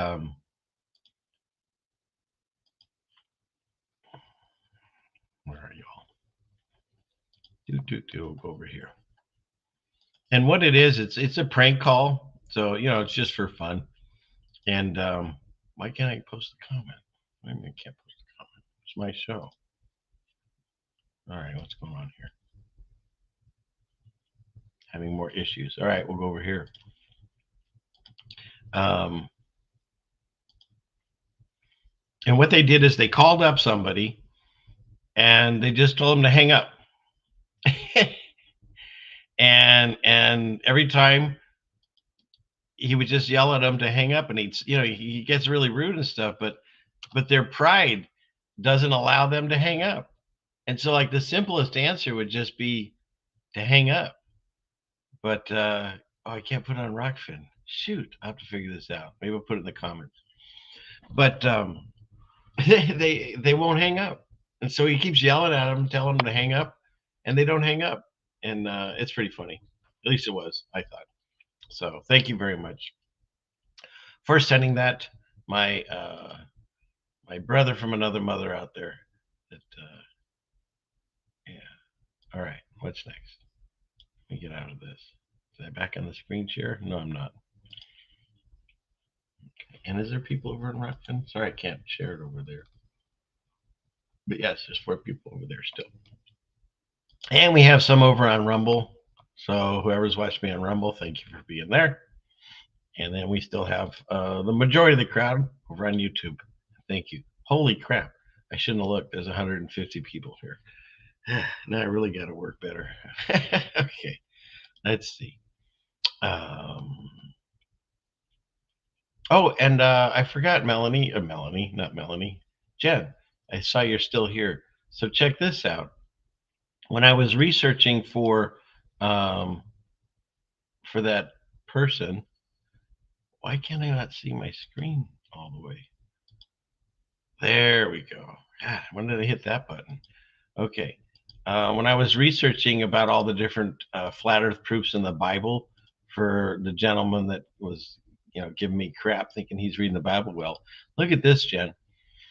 The Bible all talks about the pillars of the earth, and I went over some of these, about the pillars in place, right? But it says, Psalm 75:3, it says, the earth and all its inhabitants are melting away. Now, I don't know what Bible version he's talking about, but when I pulled this one up, of course, it says are dissolved. So that's either a Mandela effect, and this person remembers it the other way, or he's quoting a different version. So you might want to look into that. But isn't that interesting? Psalm 75:3, it talks about they're melting away. And then it says this. Where is it? The Hebrew word for pillar is, however you say that, YQXM. The root is QX, meaning to melt. Therefore, YQXM means a molten like pillar. Probably the pillars of the earth are the same thing as the foundations of the earth, which were mountains. So I thought that was interesting to look into that. So what I'll do is I'll do the same thing. I'll grab this and throw it in here. Copy, and where'd you go? You're over here. And I'll put it in here and paste. And there we go. And did it work? Hopefully it's working. It says it didn't work. Boy, I'm having all kinds of issues today trying to put things in the chat. Let's see. Paste. Send. Huh. I don't know why that's not working. Did it work? Hopefully it worked. Hopefully it worked. I don't know why it's not working. But ask me for that one too, Jen, I guess. Okay. Oh boy, it's really having fun here tonight trying to figure out these settings. It's just not helping at all. All right. Well, I'll have to deal with that later. Okay. And I've talked about this. For people that are, putting all their money in Bitcoin, you shouldn't put your money in everything in one thing anyways. But to me, Bitcoin or crypto of any kind, it's very scary because there's nothing there. I mean, not that we understand that the US dollar basically has no backing and other things in the bank and stuff, they're just numbers on a screen. I get how that all works. But you can hold paper in your hand, you can hold metals in your hand. But when it comes to Bitcoin, if you don't have a computer or internet, you don't have anything. And even if you do, look how fast it dropped. It says Bitcoin lost $2 billion with a B over the weekend. And then it says one analyst firm said over 13 billion was wiped out over the weekend of April 15th. That's just fascinating to me that much can be wiped off of the bottom line. So for those of you that are, knee deep in it, just watch out because it can change in a heartbeat like everything else. And then another thing found in the sky, I don't know what it is, but if it's the Is it a cross? It looks like a person walking around. It kind of looks like the spaceman from MTV, the guy that stabs the flag, for those of us old enough to know what I'm talking about. But it definitely looks like a person. And so I think if it was being broadcast above these people, and it's not just on the video, then they're practicing. That looks like a Ninja Turtle almost. They're practicing their blue beam thing for whatever. Because remember, this is eventually what's going to happen when they do that. They don't have to spend much into it. Again, the people that run the world, they don't like spending money. And so all it has to do is happen on the internet, and everyone will look and share it, and everyone will say, oh, we're being overrun by aliens, and you know the drill. So I thought that was interesting. Get rid of that one. Oh, and for those of you that don't remember, and you can find this online, where Bill Gates is at a TED Talk and said this. Probably one of these numbers is going to have to get pretty near to zero. That's back from high school algebra. But let's take a look. First, we've got population. The world today has 6.8 billion people. Allegedly. I think that number's off, but let's continue. That's headed up to about 9 billion. Now, if we do a really great job on new vaccines, healthcare, reproductive health services, we could lower that by perhaps 10 or 15%. All right. So he said that, not me. And then that's it. That's all I want to talk about. On a completely unrelated article, Greece is predicted to become the first nation to suffer population collapse as the sudden unexpected deaths continue soaring across the nation, while fertility rates have plunged to levels lower than experts thought previously possible. Heart failure, strokes, blood clots, and rapid onset cancers amongst otherwise healthy young people have caused the mortality rates to skyrocket in Greece, while the fertility levels in young males and females are caused the birth rate to fall through the floor, recording the lowest number of births in almost a century. The prospect of population collapse in Greece is a ticking time bomb and a national threat, they say. Of course, that's the fear part of it. But yeah, completely unrelated article. Interesting, though. Okay, what's next? Oh, and I love this because you know how much I adore ravens and crows. I think that they are, if they're angels, they're the good ones. And check this out. They had to suspend the Amazon drones because the ravens were knocking them out of the sky. Go, Raven, go. Love it. Right? And then there it goes. There's no way they could do this anyways. I mean, where they just have packages flying through the sky and fall on people's heads. Just seems silly. Okay. But yeah, love it. No, kitty, that's my cheesy puff, right? No, that's my bread. No, you can't have it. Okay. Oh, and I wanted to cover these things because I find these fascinating. Because everything in this satanic world has to deal with sexuality of some way or something. And the new uniforms, these are the Dodgers, and they're see-through pants. Because see, that's the shirt, and it's coming down here. You can see the shirt. And why did this? Because it's also happening with the team out here, the Mariners, and the internet was all over this interview because, I mean, look, come on. They mentioned that his jersey could also be spotted. So what are they saying else could be spotted? They say his jersey was also spotted. So, it's once again just showing us it's all theater. We know who runs this, and he doesn't even know most likely, But yeah, it's kind of weird. Yeah. And then we've got this article I thought was funny. Just how it works when I'm looking over things for the show. And I saw this, came across. For those of you who remember, this was a big deal when I was a kid. McGruff the crime dog, take a bite out of crime, and the guy that voiced it, that came up with it, I guess, or somewhat helped invent this character taking a bite out of crime. I didn't realize he's just passed away not too long ago. But before that, he was in jail for 16 years because he had marijuana and a grenade launcher. So the guy that voiced McGruff, take a bite out of crime, he had weapons charges. They said he had 1,000 marijuana plants, 27 weapons, including a grenade launcher, and 9,000 rounds of ammo.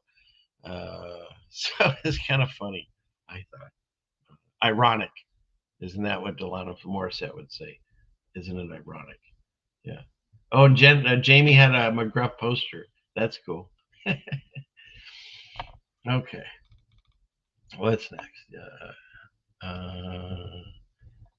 Oh, and we're gonna cover. Let me get out of this for a second. We'll go back and see where you all are. Okay. All right. How we all doing? 153. Okay. Really stressing me out here. Let's see. I know. I made this. Where'd it go? How about this one? Where'd he go? Oh, where'd he go? He's not there. He's got to be here. Not there. He's not there. This one.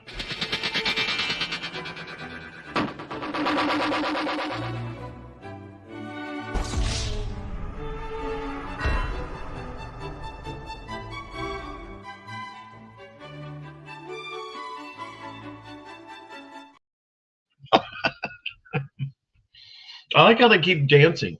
It's his fault. And it's a lesson for that kid. Because women, you know, they're going to hurt you the rest of your life. Oh, where's the guy? I thought I had the drop ready. That's very true. No, it's not true. It's not true. It's not true. But it was, there he's gone again. It was true for this kid.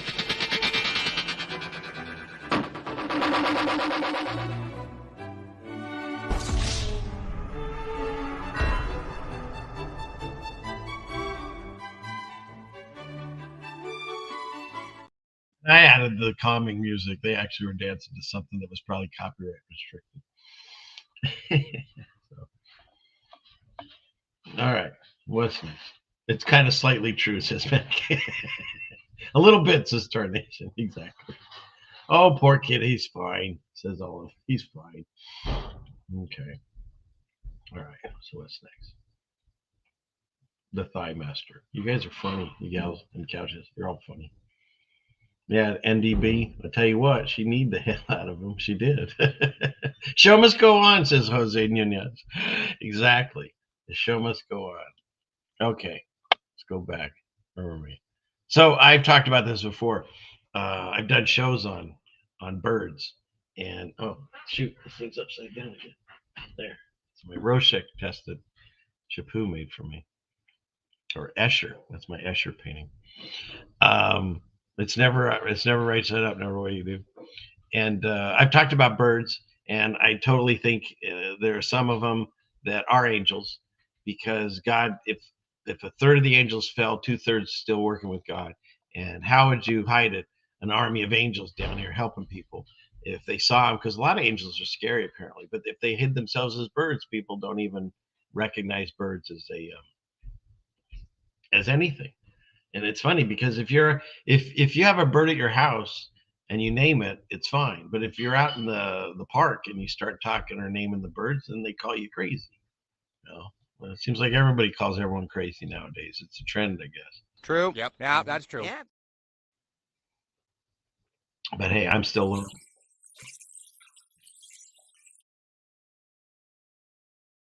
In addition to that, I started looking into pigeons. Because again, there's some people say birds aren't real, but there are birds that are real, I believe. But their pigeons are sus. They only live in cities. You never see eggs, nest, baby pigeons. And when you actually look up things like baby pigeons, I mean, they don't even look real. It looks ridiculous. That's a baby pigeon. Seriously, that's a baby pigeon. and they say the reason you never see them is they stay underneath the pigeon until they look, like this, which is probably just a drone. But that's how they looked originally. No one's ever seen them, except, you could probably watch videos of whatever these animatronic or puppet creatures or God knows what they are. But you don't see this in the wild. You don't see baby. Ugh, God, that's disturbing. Only a mother could love. Exactly, Jose. But yeah, there's you never see these things. I mean, come on. So, so going with that train of thought, of course, it's funny how I said I was going to be talking about how pandas. There's a whole thing about how pandas aren't real, and unbeknownst to, I think this came from Tardy Melanie. Yeah, this came out the 19th today. And San Francisco mayor announces they're going to receive pandas from China. Okay, so what's the deal with pandas in China? Well, first of all, they're only over there. Second of all, every single panda that's elsewhere in the world is on loan or rental, I should say, from China. They call it the panda diplomacy. And that's where they send giant pandas to different countries. And so, and again, why would they lie about this? Money, money, money. They make millions or billions of dollars on these bears that only come from there. So I feel it's kind of like NASA. It's not just one thing. It's not just a bunch of people and men in suits, okay, as some people think. There's other things going on there. But there's maybe animatronics, there's maybe puppets, there's a combination of things. But what's interesting is when you look up pandas, the things that tell me that sound sus to me, it only eats one food, bamboo. In nature, I've never heard of this other than this specific animal. Second, it also has opposable thumbs, which you don't normally see in anything other than man or a monkey, so it can grab onto the bamboo. Third, they call it a carnivore.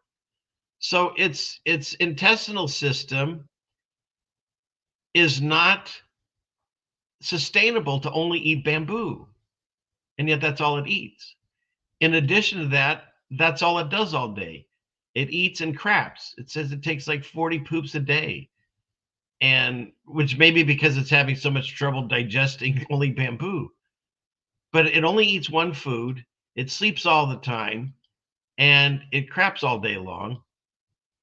And in addition to that, see, I think some of these might be like mutated animals that Russia's playing with, like a giant rat or some kind of creature. Not Russia, excuse me, China. But in addition to that, it only ovulates one day a year. Again, show me any other animal that goes like this. So they only have one day to try to get pregnant, or however many days that is. So there's a lot of weird things about them. I mean, that could just be a mutated hairy rat. We know in Russia they're doing the chimerias and stuff. God knows what they're doing with these things in China. So, but they're only there. They rent them out to other countries, and then they require them back. In fact, they just did, I think, in the National Mall, DC. They just required their pandas back. And don't forget that there was the Tenine fake panda incident where they took a sun bear and they painted it black and white and presented it as a giant panda. So already you've got a fact that they do fake it. They have faked it. So if they faked one, who's to say? And don't forget, a sun bear is like this thing. And this thing is a huge thing on the internet that everyone was thinking this thing was fake. Stands up and waves to the audience. Let me get rid of the music. Right? And then from the back, like the bear suit is all wrinkly. So again, this isn't my theory. I'm just commenting on it because look, because a lot of people have noticed this and thought it was sus. And that's a sun bear. I mean, I not that I've seen so many thousands of bears, but this is odd. Just saying, looks a little odd to me.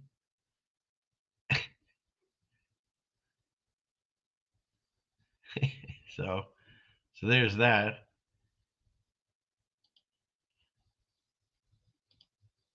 There are so many.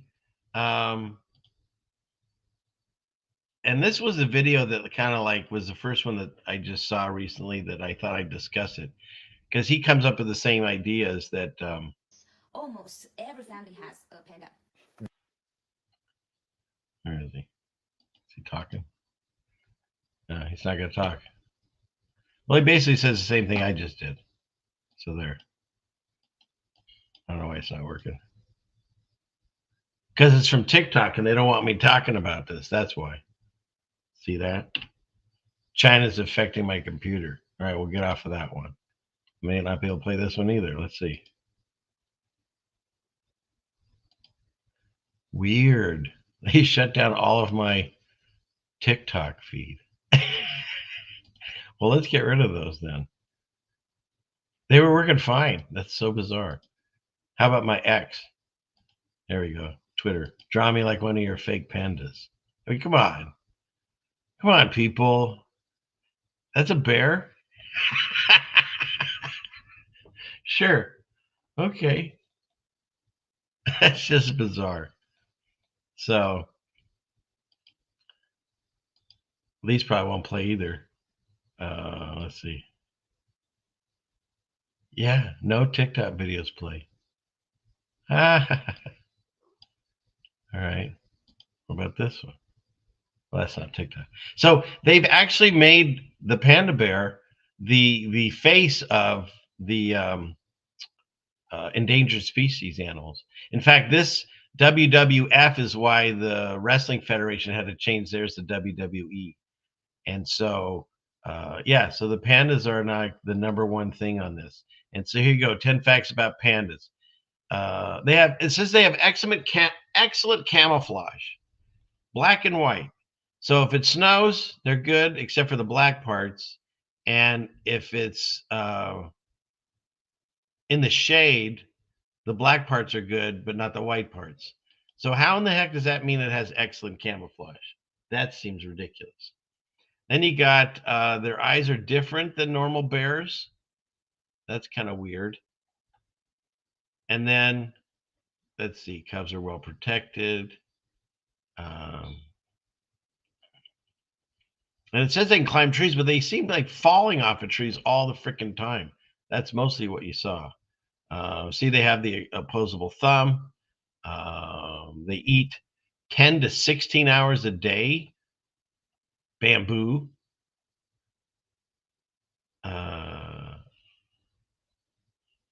They need 2 types of bamboo species to avoid starvation. And how in the heck, where's all this bamboo coming from? I know it grows fast, but after a while, I would think if they're eating 16 hours a day and they're eating 2 varieties of bamboo, they're going to starve. They're going to run out of food. None of this makes sense to me. They occasionally eat something other, but they're 99%. How about this one? They pee upside down. I'm not making this up. They are.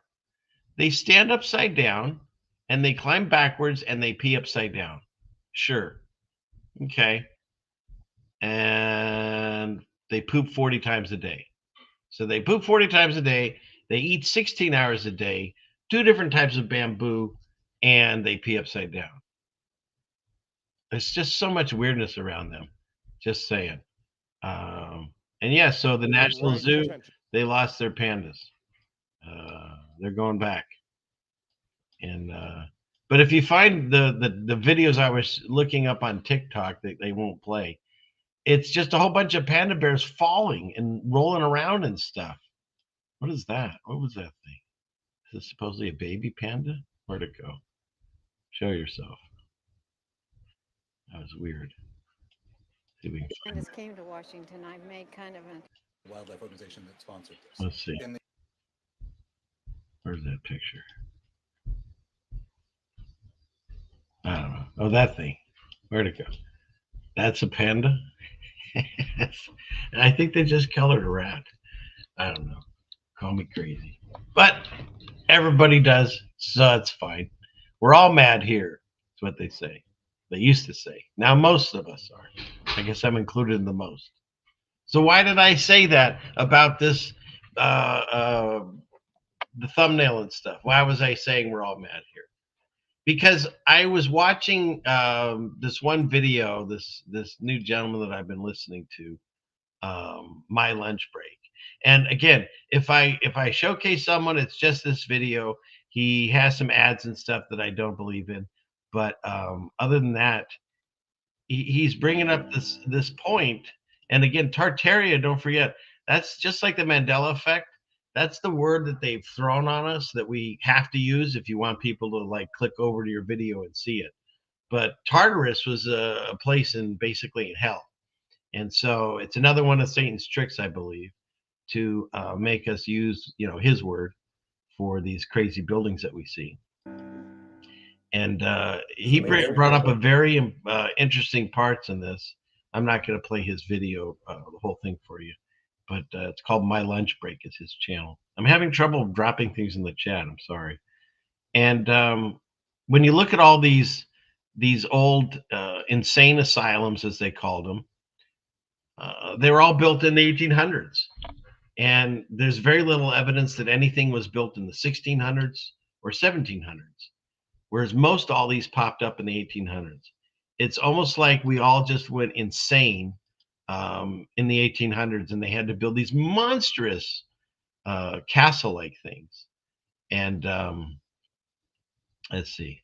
Yeah, 1817 is the first one in the United States. And these things are just ridiculously huge and don't make any sense. This one's like as big as a city block. And you're telling me that back in the 1800s, they had a use for this many people going insane? Now, there are some people that have speculated and said, he even proves that this guy that supposedly showcased, where'd it go? This guy, where'd he go? He created a building when he was 14, because see, they can't keep their lives straight. When you start looking at the different dates of things, they don't add up. See if it's in here, this area, I think. I find that they normally give away other old world buildings when you see the architect's work, because they can't just say Samuel Sloan drew up one insane asylum and that was it. It's not believable. So they show you other old world buildings if you dig a little. Now, when I search the story on the courthouse, Wikipedia is blank, nothing. This is so interesting. This building is clearly built by the old world, in my opinion. Never. And now he has an ad. See, everybody gets ads. All right, let's get rid of this.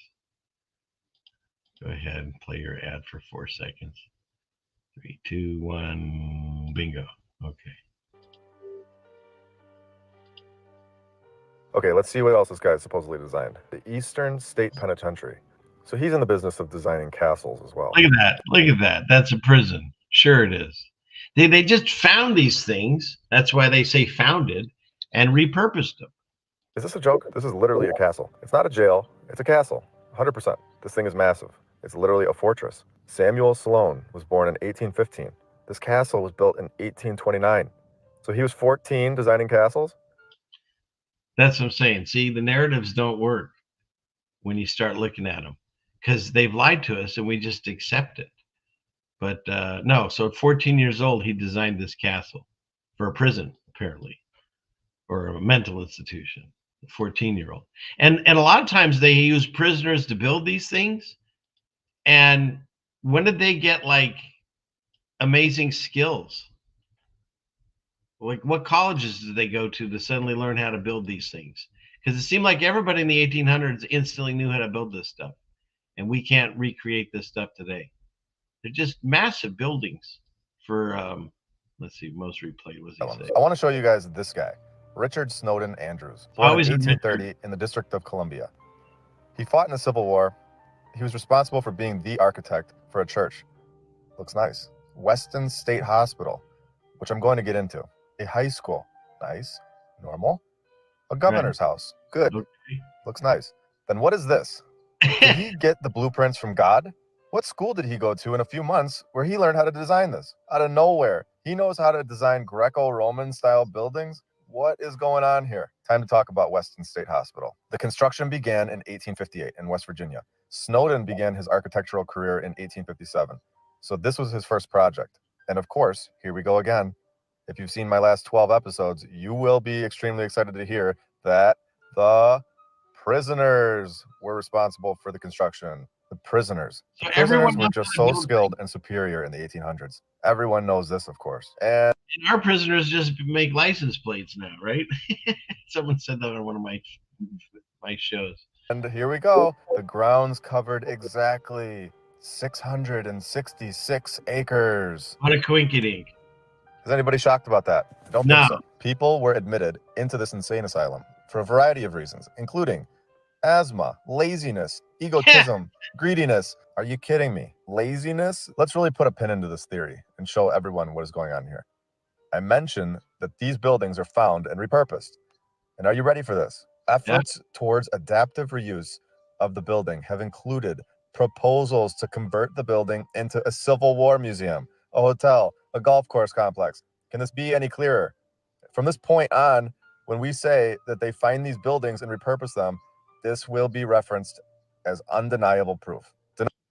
So right here, the adapted reuse of the building. So they tell you right in your face, that's how this works. The system works. They have to tell you. That's the once they tell you and you go, that's okay. I don't care. What does it matter? You've given their consent, and then they can give you this fake narrative. So yeah, so it's pretty wild. He goes very in depth on a lot of these things. They just don't make any sense, and that is my lunch break. I think Johnny Cool put it in there, so thank you. And he's got a new whole series on this fires and I covered this with Jen and Steve a long time ago. And there's major fires throughout all the cities of the world, and he's starting to keep a tally. And like in this video alone, there was 29 in this episode, and now a total count of 51 fires. And he's done 51 fires, and he's done 2 episodes. So, yeah. Whereas what I look at is these fires weren't started because a cow kicked a lantern and burned down San Francisco, or a monkey burnt down Springfield, or whatever happened out here in Seattle. I think it was a flicked cigarette. No, again, God's wrath happened on earth, and they're hiding it by saying all these fires broke out all over the world at the same time. So, okay, did I get all these? Yeah, that's the panda stuff. Let me clear some of these so the screen will run better here. Get rid of the panda. Okay. Where is it? All right, so when you go into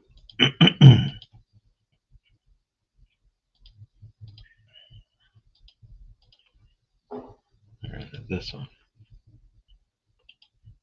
And they call them Kirkbride buildings. But again, excuse me, what I see is the old world buildings that we discuss. Because you've got windows that are going into the ground. There's obviously more levels to this that we can't see. And the fact that all these things look the same. And why are you building these monstrous buildings? Like, how many crazy people did you suddenly have in the 1800s that you had to do this so many times? The Danvers State Hospital. This is 1893. So it says that, let's see. I mean, look at this. And when they build these things, they last forever. This thing, unless they blow them up or tear them down, this is a photo in 2010, and it looks the same as it did when they erected it or founded it. Then, of course, they do reconstruction on it because it had a fire. Oh, this is demolition, so they tear it down. So that's what they do with the old world buildings, and you can't see them again. Dang. So there you go. They tore it down. All right. So that one's now gone. That was made in 1893. What is this? Oh, we covered this one, I think, last week. I forgot how it got in here. But yeah, look at this. That's how far down things go. They excavated a ton of dirt and found this underground. But the narrative is they carved it. But why did it get buried? How do you carve this and then it gets covered in dirt because you forgot it was there? Like, the narratives don't make sense. So, okay, here we go. This is the Citadel Lafayette. And I just see an old world building that was repurposed for whatever they used it for. And the whole mountain is the building. And after God's wrath, it melted down in some areas. And this is the part that you see left, in my opinion. But yeah, and we're supposed to believe that at an elevation of 3,000 feet in 1820. Somehow they built this on top of this mountain with horses. And there, it doesn't make sense to me. It doesn't. How about this one? This is the Castle Nuovo in Italy. Hey, look at that thing. Look how tiny the humans are. Right there. There we go. Look at this. Look how massive this is. We can't build this today. And you show me the horses and the cranes and the stuff that they used to build this thing. And did it take every single resource they had in the town? Meanwhile, people were living in mud huts and stuff. A lot of this stuff went on like during the Civil War days and stuff. So they're fighting wars and the Wild West are on horses, and yet they're building this stuff. And this one, so obviously it's been melted by God's judgment. I don't know what else you could say. Make this larger. There you go.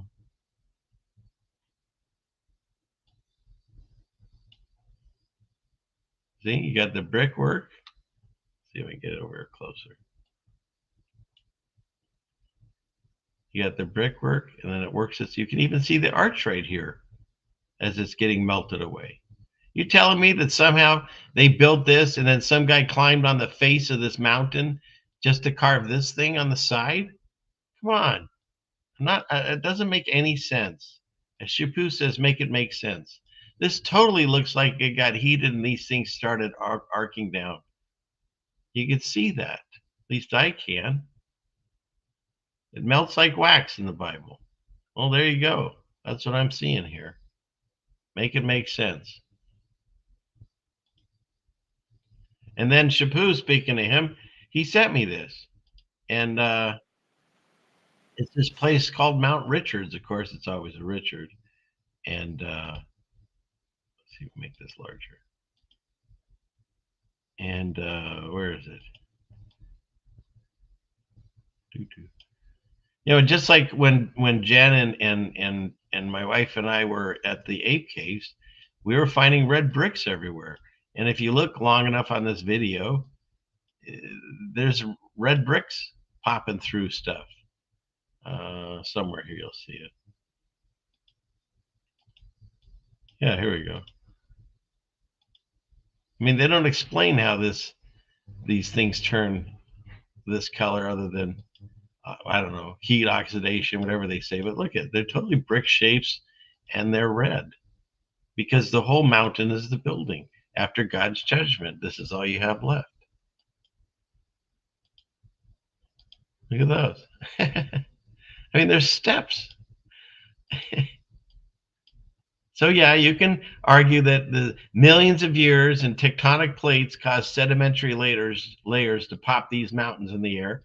You could go there, but then you'd have to discount the fact that the Bible says the Earth's not that old and that there's no molten core in the center of the ball, because I don't live on a ball. I live on a flat Earth. So for the flat earthers that, you know, still believe that mountains are grown, they've got to come up with what is causing it and how long it takes to grow, because they don't ever give you the answers. And why wouldn't you continue look? Why wouldn't you go farther than just saying you live on a flat Earth?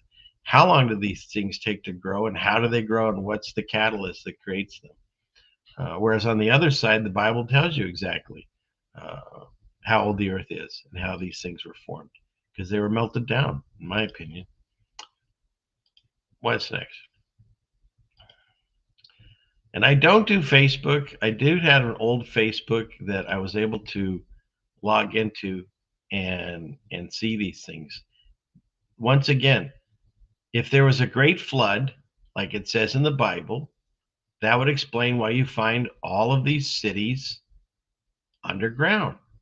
And they say these are cities, submerged cities. So how's that possible? Make sure I'm sharing. There we go. Because I believe that floodwaters in some areas they're still covering, and other areas the water receded enough, and that's the areas that we live on. That looks like a star fort.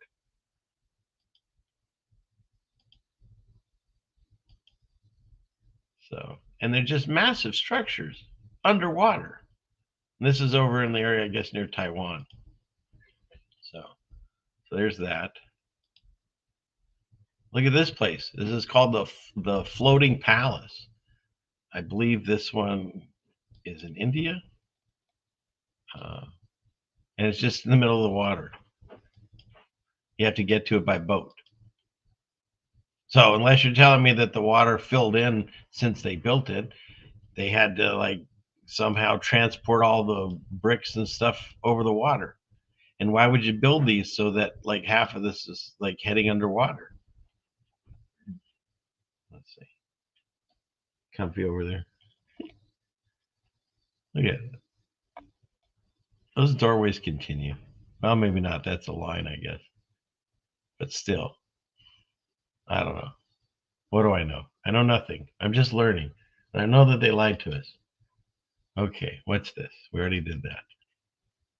How about the main building of Moscow State University? If it's not in an insane asylum, it's a school or a government building or a post office.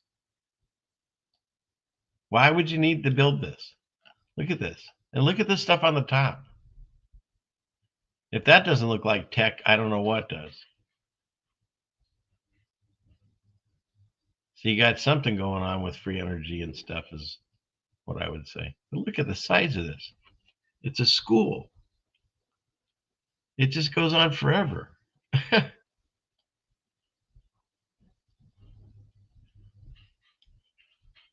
And that's in Moscow. Oh, okay. I already have it blown up. And what does this one say? This was built. This one was constructed supposedly in 1949 and finished 4 years later. And it's 784 feet tall. And a lot of these universities, I looked them up, they have maybe 1,000 to 2,000 students at max, most of them less. And yet you need this monstrous building. Look at this. What's going on up there? Are you seeing this, Jen? Look at this. Look at all these side buildings. So that's a school. And they built it in, what was it, 4 years? Right? With people that obviously were way more skilled. Everyone knew how to build these buildings. Okay. What's next? Let me get rid of that one.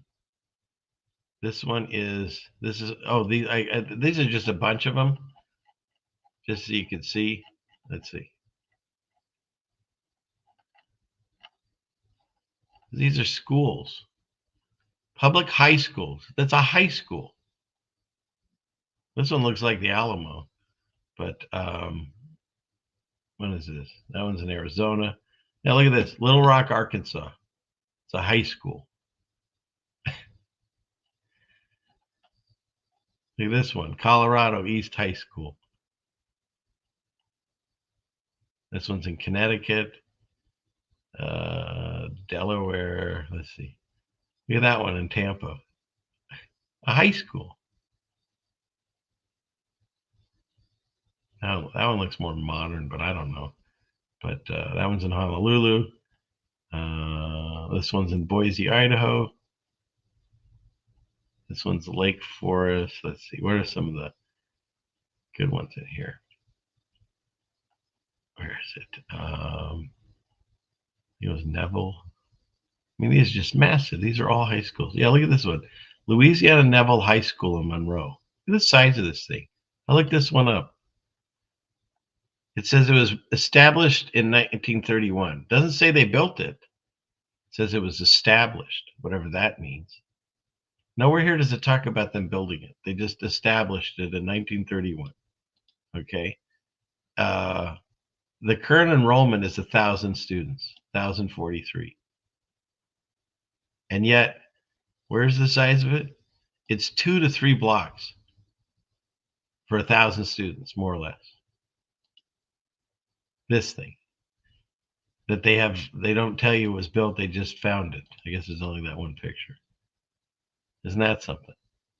So then when you go, what else did we have? Oh, this one. This was a good one. Deering High School in Portland. High school. I looked that one up too. This one was established, once again, 1874, right? Established. Its enrollment as of 2022 had 711 students.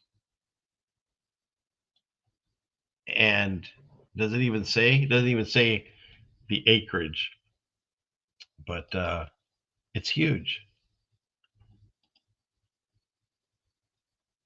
For 700 students. Well, there's only that one picture. Look at this castle, Baltimore.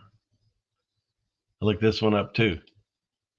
This one, they said, was founded in 1839. They just found it. Oh, look, we found it.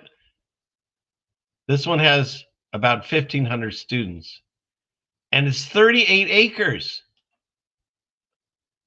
for 1,500 students. It's 38 acres.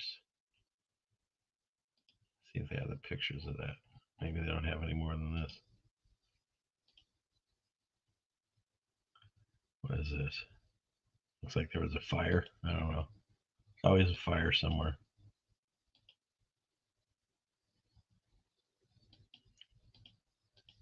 I guess that's all the photos that they have of the building. But what does it say here? Designed Baltimore City Hall municipal architect George A. Frederick. Anyways, so that's what they made in the 1800s for what's still only like 1,000 students or so. So, but you can till the end of time, you can go through these and see all these ridiculous buildings for high school. And they always have the same thing, this mammoth kind of doorway that seems to go farther down underground that you can't see. And so anyways, look at that one. New Jersey, look at this thing. You can totally see that goes underground. It just doesn't stop there. How massive is that building, or was it? Same with this. But in any case, I'm not going to go through all these. It's once again just another lie. It's hidden as a high school, as a prison, or as an insane asylum. And maybe back in the day, as they said, they would put anybody in an insane asylum, including, people like myself that dare question the narrative on things. And yet, people accept this. Back, what was it? July 13th, 1933, on Soldier Field, where they celebrated Moloch with this giant statue, just like they did in the biblical days with Moses. And they take this hopefully fake baby, who knows, and throw it inside his area to burn him. I mean, that's what they did. They did child sacrifices. This is another name for Baal, B-A-A-L, or Moloch. And they did this here in the United States of good old USA, America. And so the devil's here. The spirit of the Antichrist is here. It's amazing. People can't see it. It's funny. And even if they do, if they see evil in the world, they refuse to admit the existence of God. And I don't know how you have one without the other. So, all right. How we doing, peeps? 151 people. Okay. Tell you what, I'm going to fill my coffee, and I'll talk a little bit more. I made this little quick video so I can run downstairs and get coffee. Here we go.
Satellite tracking continues.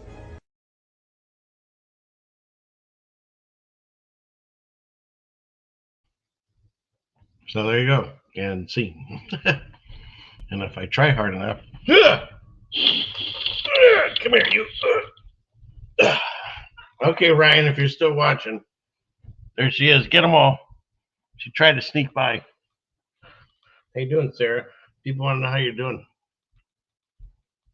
That's about all I get now. All right. Away. There she goes. That's it. But maybe I'll end up making a whole channel or a bunch of shorts just with Sarah. But yep, there's Sarah. So they all love Sarah. Time to take over the world. I'm not sure how that starts, but yeah, I'm in. Yes. So let's see.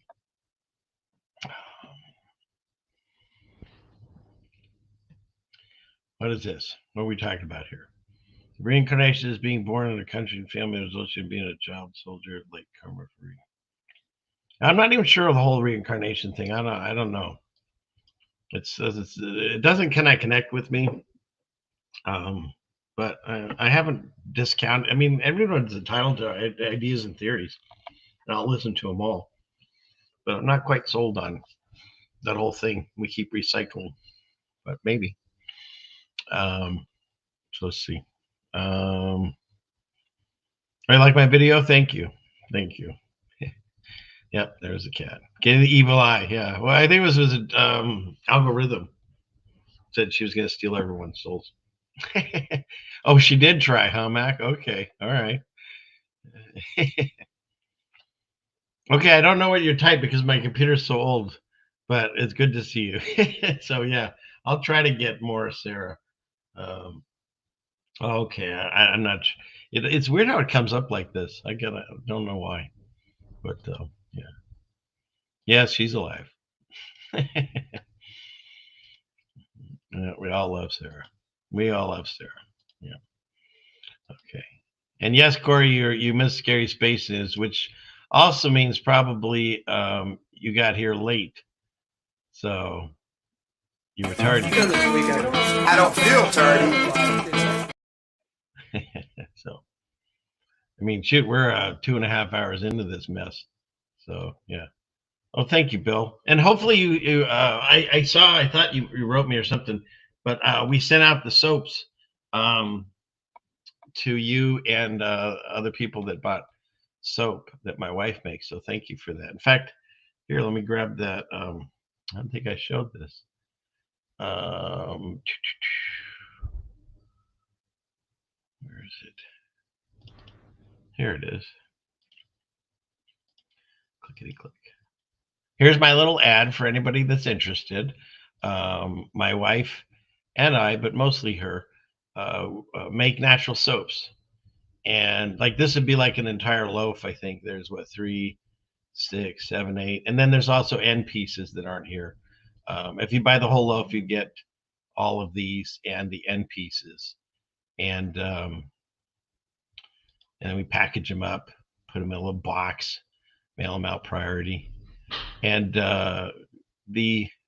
like this one, this is the normal one that she makes. That's coconut oil, just pretty much all 100% coconut oil, and maybe an essential oil for scent.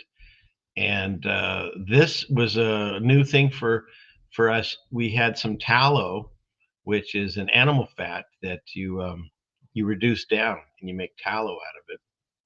And this is, I believe these were the tallow infused with olive oil, and these were tallow infused with or made with avocado oil, I believe, because we're trying different varieties to make.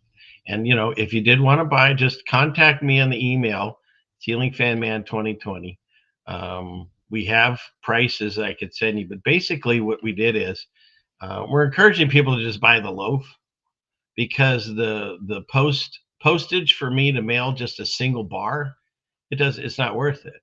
You could buy half a loaf or you could buy the full loaf, and then you get, probably 9 to 10 bars, and each bar weighs about 4 ounces, and so it makes them about six. Thank you, honey. Makes them about six. I'm talking about your soap. Makes them about $6 to $7 a bar, and she makes different kinds. There's the natural body soap, and with coconut oil and water, and then there's this shampooing one that it has. Well, it's just real sudsy. And then there's this one that we make that when we harvest out here in the Pacific Northwest. There's a type of clay called glacier clay. And so we went down and got a bunch of this glacier clay because it's nearby where we are.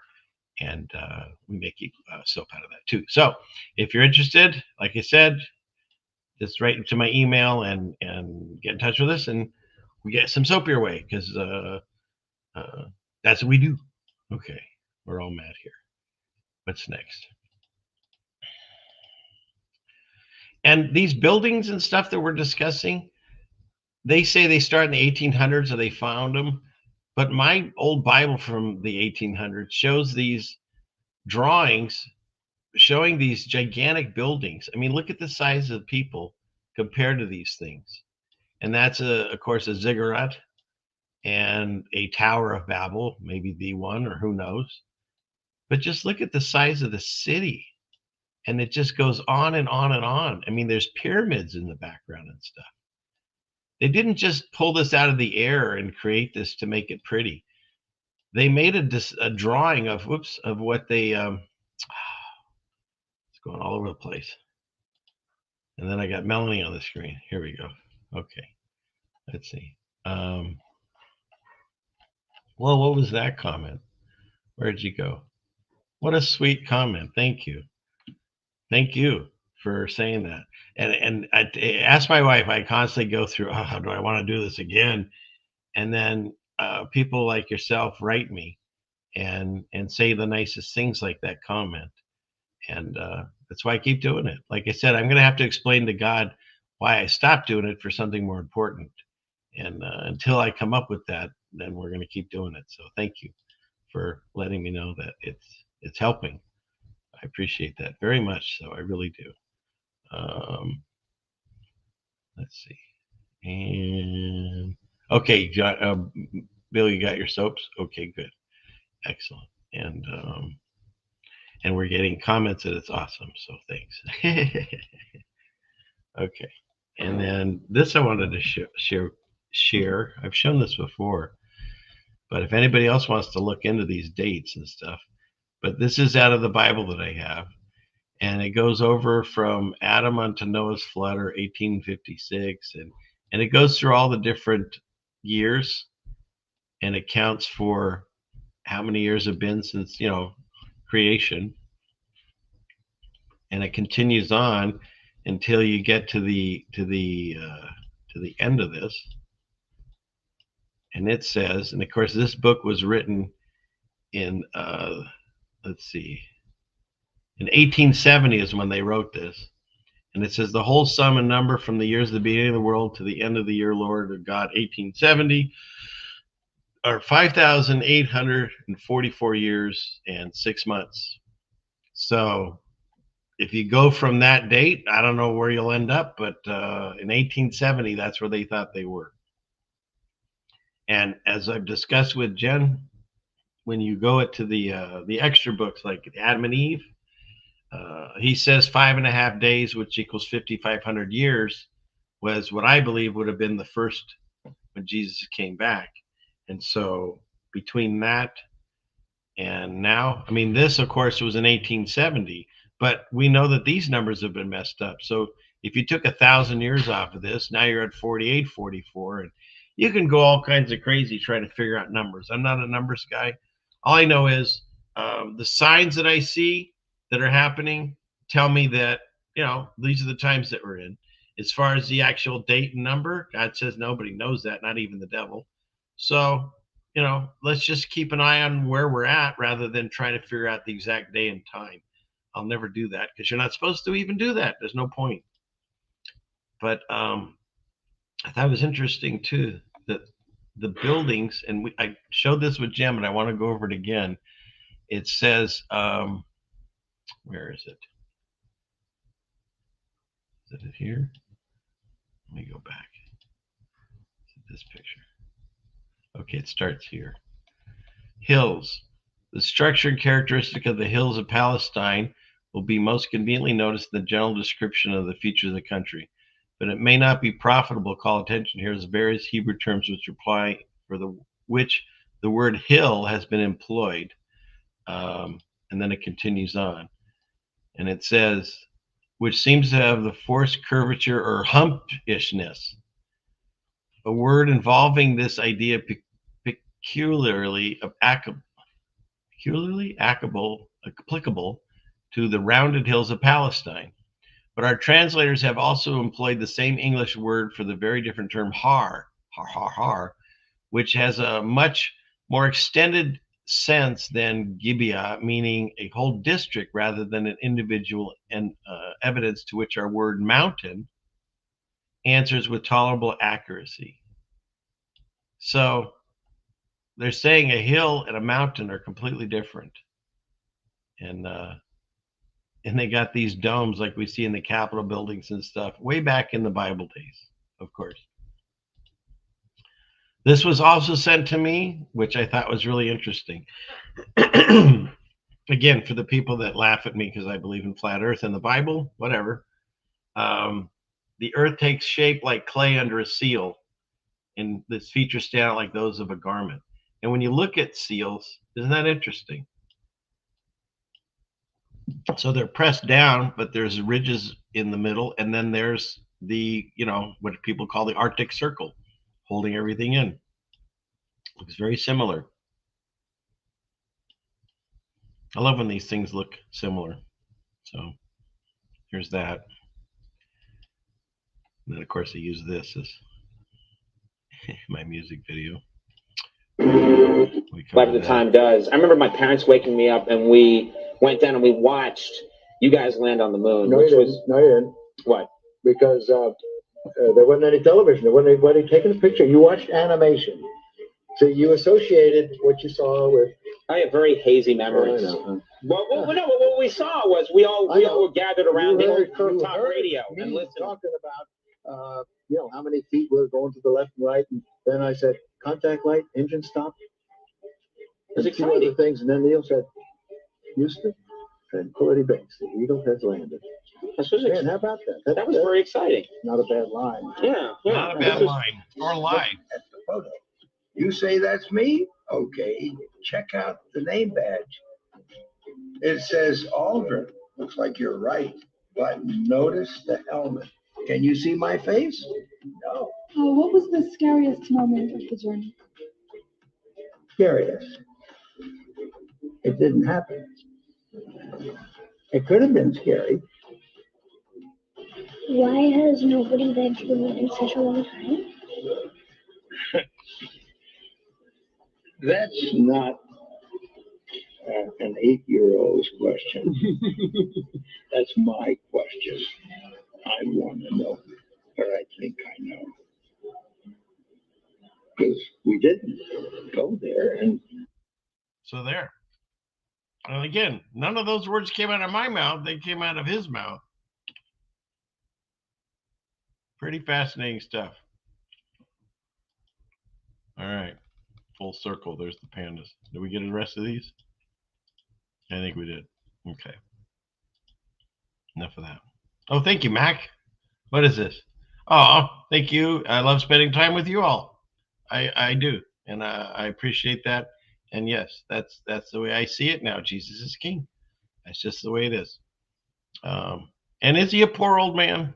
I mean, he decided to lie and deceive us. And yeah. So you can pray for him, but I don't have to hang out with him. Of course, is he dead now? I don't even know. Mandela effect, I forget who's alive and who's dead anymore. Look at her. There's Melanie. Thank you, Melanie. And you second what Max said. Okay. Appreciate it. I really do. I really do. I do appreciate it. So Yeah, he did it for money, didn't he? Maybe. Sell your soul for that, I guess. It's not worth it. Did he really die in Antarctica? Or are you just making that up? Because that's funny. That's hilarious. That is hilarious. And yeah, they do. They say it. Who is it? Um, Red Hot Chili Peppers. Space is fake and made in a Hollywood basement. Yeah. So thank you, Trisha. Okay.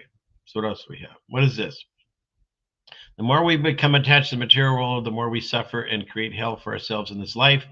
The next one is that's the only how there is more material life, and Christ liberates us. I messed up what you wrote there, but yeah, I agree. Because we're in this world, not of it, and people are they're in love with the wrong thing. So, okay, got a bug. All right. So, yeah, he's a Freemason.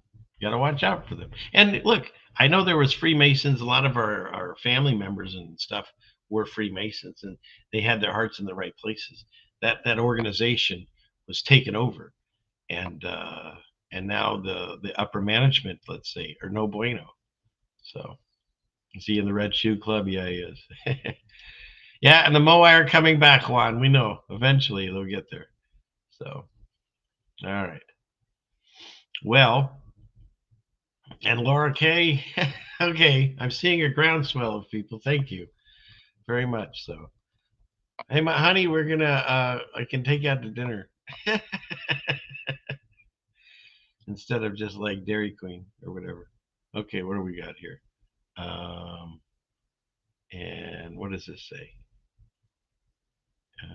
Okay, so I guess we're good there. Wow. All right. Well, is there any other like questions or things that you want me to cover? Because I'm looking through, I kind of covered most of my tabs and stuff and my photos. Let's see. We played the entertainer thing. I guess we can watch that kid get kicked in the head one more time, and if there's any more questions.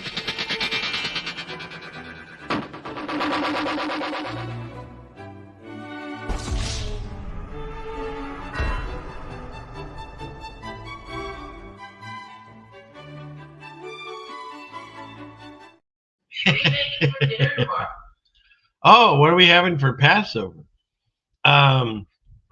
Thank you. So we're having a it's a pot roast kind of meal. It's a homemade recipe, and we're having potatoes, and then my wife's making all kinds of vegetarian options. I don't even know yet. She came up with a whole list. So pretty much all these. Thank you for all the super chats. That's all going towards the food fund to feed everyone tomorrow. And tomorrow we're going to be celebrating. I also like the fact that it's on Sabbath, and we're going to be celebrating God and all the blessings that we have. And that's how I see Passover. As I look through the teachings, and originally we had these books that you would just read it and you recite the whoever was in charge of the service, and he'd recite it, and then everybody else would have the answers passage they say out loud too. And it's just like a bunch of mindless people going back and forth talking to each other. And God even says he'd rather not hear, like he says, the heathens. And again, that's not a bad word. That's just a description. It's like calling someone a person of color, or calling someone a certain religion, or calling it's a name for a person that doesn't believe in the God of the Bible. That's it. That's all it means. And so he says, don't do like them. They're the ones that cut down a tree and bring it inside and decorate it. He literally says that in the Bible. And then what do they do on Christmas? Which, again, Jesus born in the middle of winter? No, nay. I say he's born earlier than that. A lot of people think it was September 11th because that would make, ironic that the greatest day on earth is now known as one of the worst days. But he says not to just repeat a bunch of words with no meaning behind them, because he'd rather you not talk to him. He'd rather you say very little and mean it than to just repeat a bunch of stuff you don't even believe in. Who'd want that? Who'd want to have a friend that act like that? So that's what he says.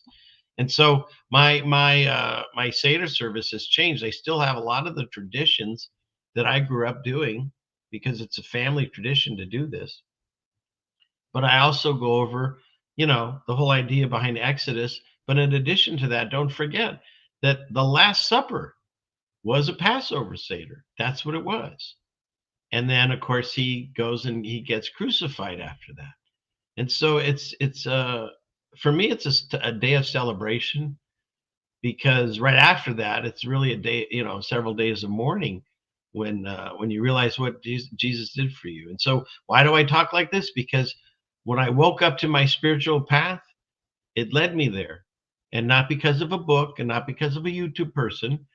I did what didn't even know I was supposed to, and I did it because you read about it later. And he says he's knocked at the door and he says waiting for you to open it.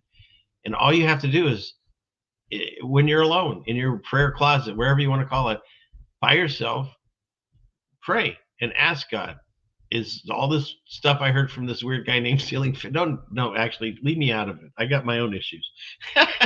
But ask him if the stuff that you're hearing is true. Is he real? And he'll show himself to you. You have to come at it with, an open mind and heart, because if you're going there expecting a negative result, well, that's what you'll get, because he reads your heart. He knows your thoughts before you even say anything. So you can't hide from God. And if you really want to know what I'm saying, if any of it's true, talk to him and find out for yourself. And I just encourage that of anybody that listens to my show that's maybe a little Jesus curious or God curious, because he's using me as a vessel, a guy that didn't believe in Jesus or the Bible for like 50 years of my life. So why choose me? There obviously was no one else left in the room, and he picked me. That's how it used to go in high school football. But in any case, he chose me to come on here and talk to you about this, because I was a little Jewish kid that didn't believe in him. And so when I do all these research and everything ends up a battle of good and evil, of God and Satan, no matter what you look up, I had to research it and see what happened. And so that's what happened for me. And I encourage you all to do the same. So, and somehow I got 100%. I didn't even know there was a quiz, but thank you. Thank you so much. So, yeah, is the tardy ledger full? All right, we'll throw one more for the people that just showed up, because I'm actually wrapping it up. I don't feel tardy. So there. Okay. Well, that's about all I have. That's almost 3 hours worth of show. And yeah, I'm finding that too. The Bible Mandela effect thing. It's one of the most. It just seems constant. And again, I've had people call me heretic and say that I'm ruining their faith because I tell people that the Bible's changing. But what I mean by that is I'm noticing the changes, because God says it's written on your heart. I read it so much that I see them change. And in addition to that, it's a way to show us the times that we're in. And I'm telling people, you got to get your nose in it now if you want to read it before it really gets illegible. So that's my thing on that. All right. Okay. Are we all set there? I think we're good. I know there's still 144 here, but I've run out of things to say pants on. So I think we're going to, I'm going to wrap it up here. And once again, thank you so much for being here. And don't forget, if you like this show, like it, share, subscribe, whatever. And really appreciate everyone that comes here and watches these streams. It's what keeps me going and keep doing it. So thank you. And write me emails. I love reading those, and I answer them. Might take a day or so, but I do my best to get back to every single email. And if you have questions or comments, please feel free write them on the videos too. So once again, thank you for being here. Look for my Rumble, and you can log into that, so that way if they take me down on YouTube, I have other places that I can be. I think Martin Lidke, anybody that watches him, he just lost one of his big channels. So they're still swinging the hammers. So just keep an eye out. So, okay.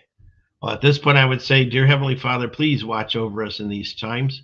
Continue to help us and help us guide others to the truth that we're finding, and help us show them with patience and love and joy in our hearts, because that's why we're here. We're here and our eyes have been awoken to help others on this path, on this journey. And please, Lord, give us the knowledge and the patience and the love that we need to bring others into the fold, to help them on their journey with us.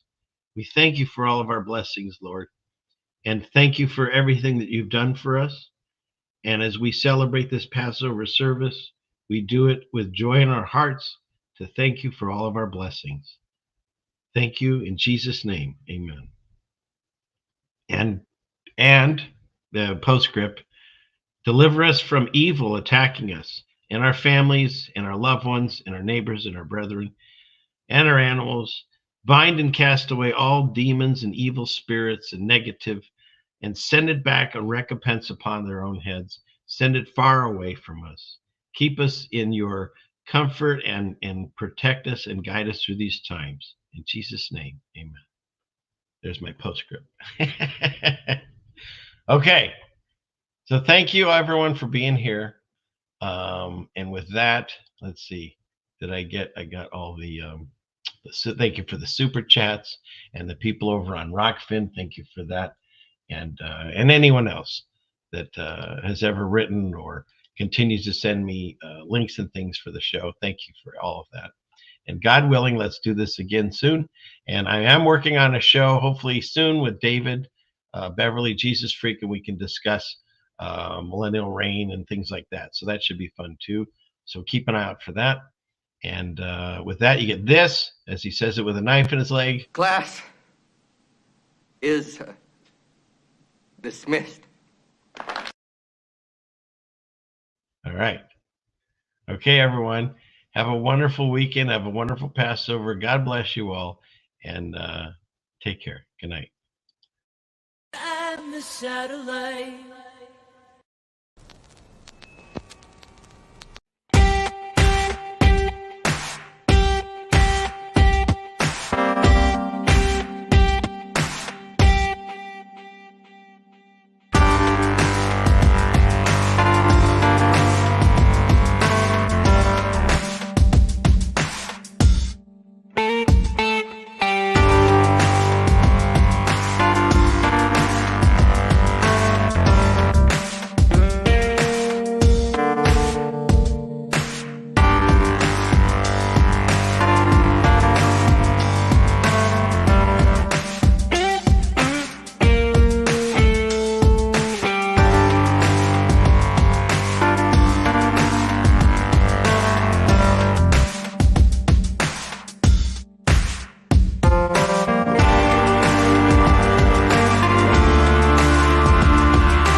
500 years ago, everybody knew the Earth was flat. Satellite transfer complete.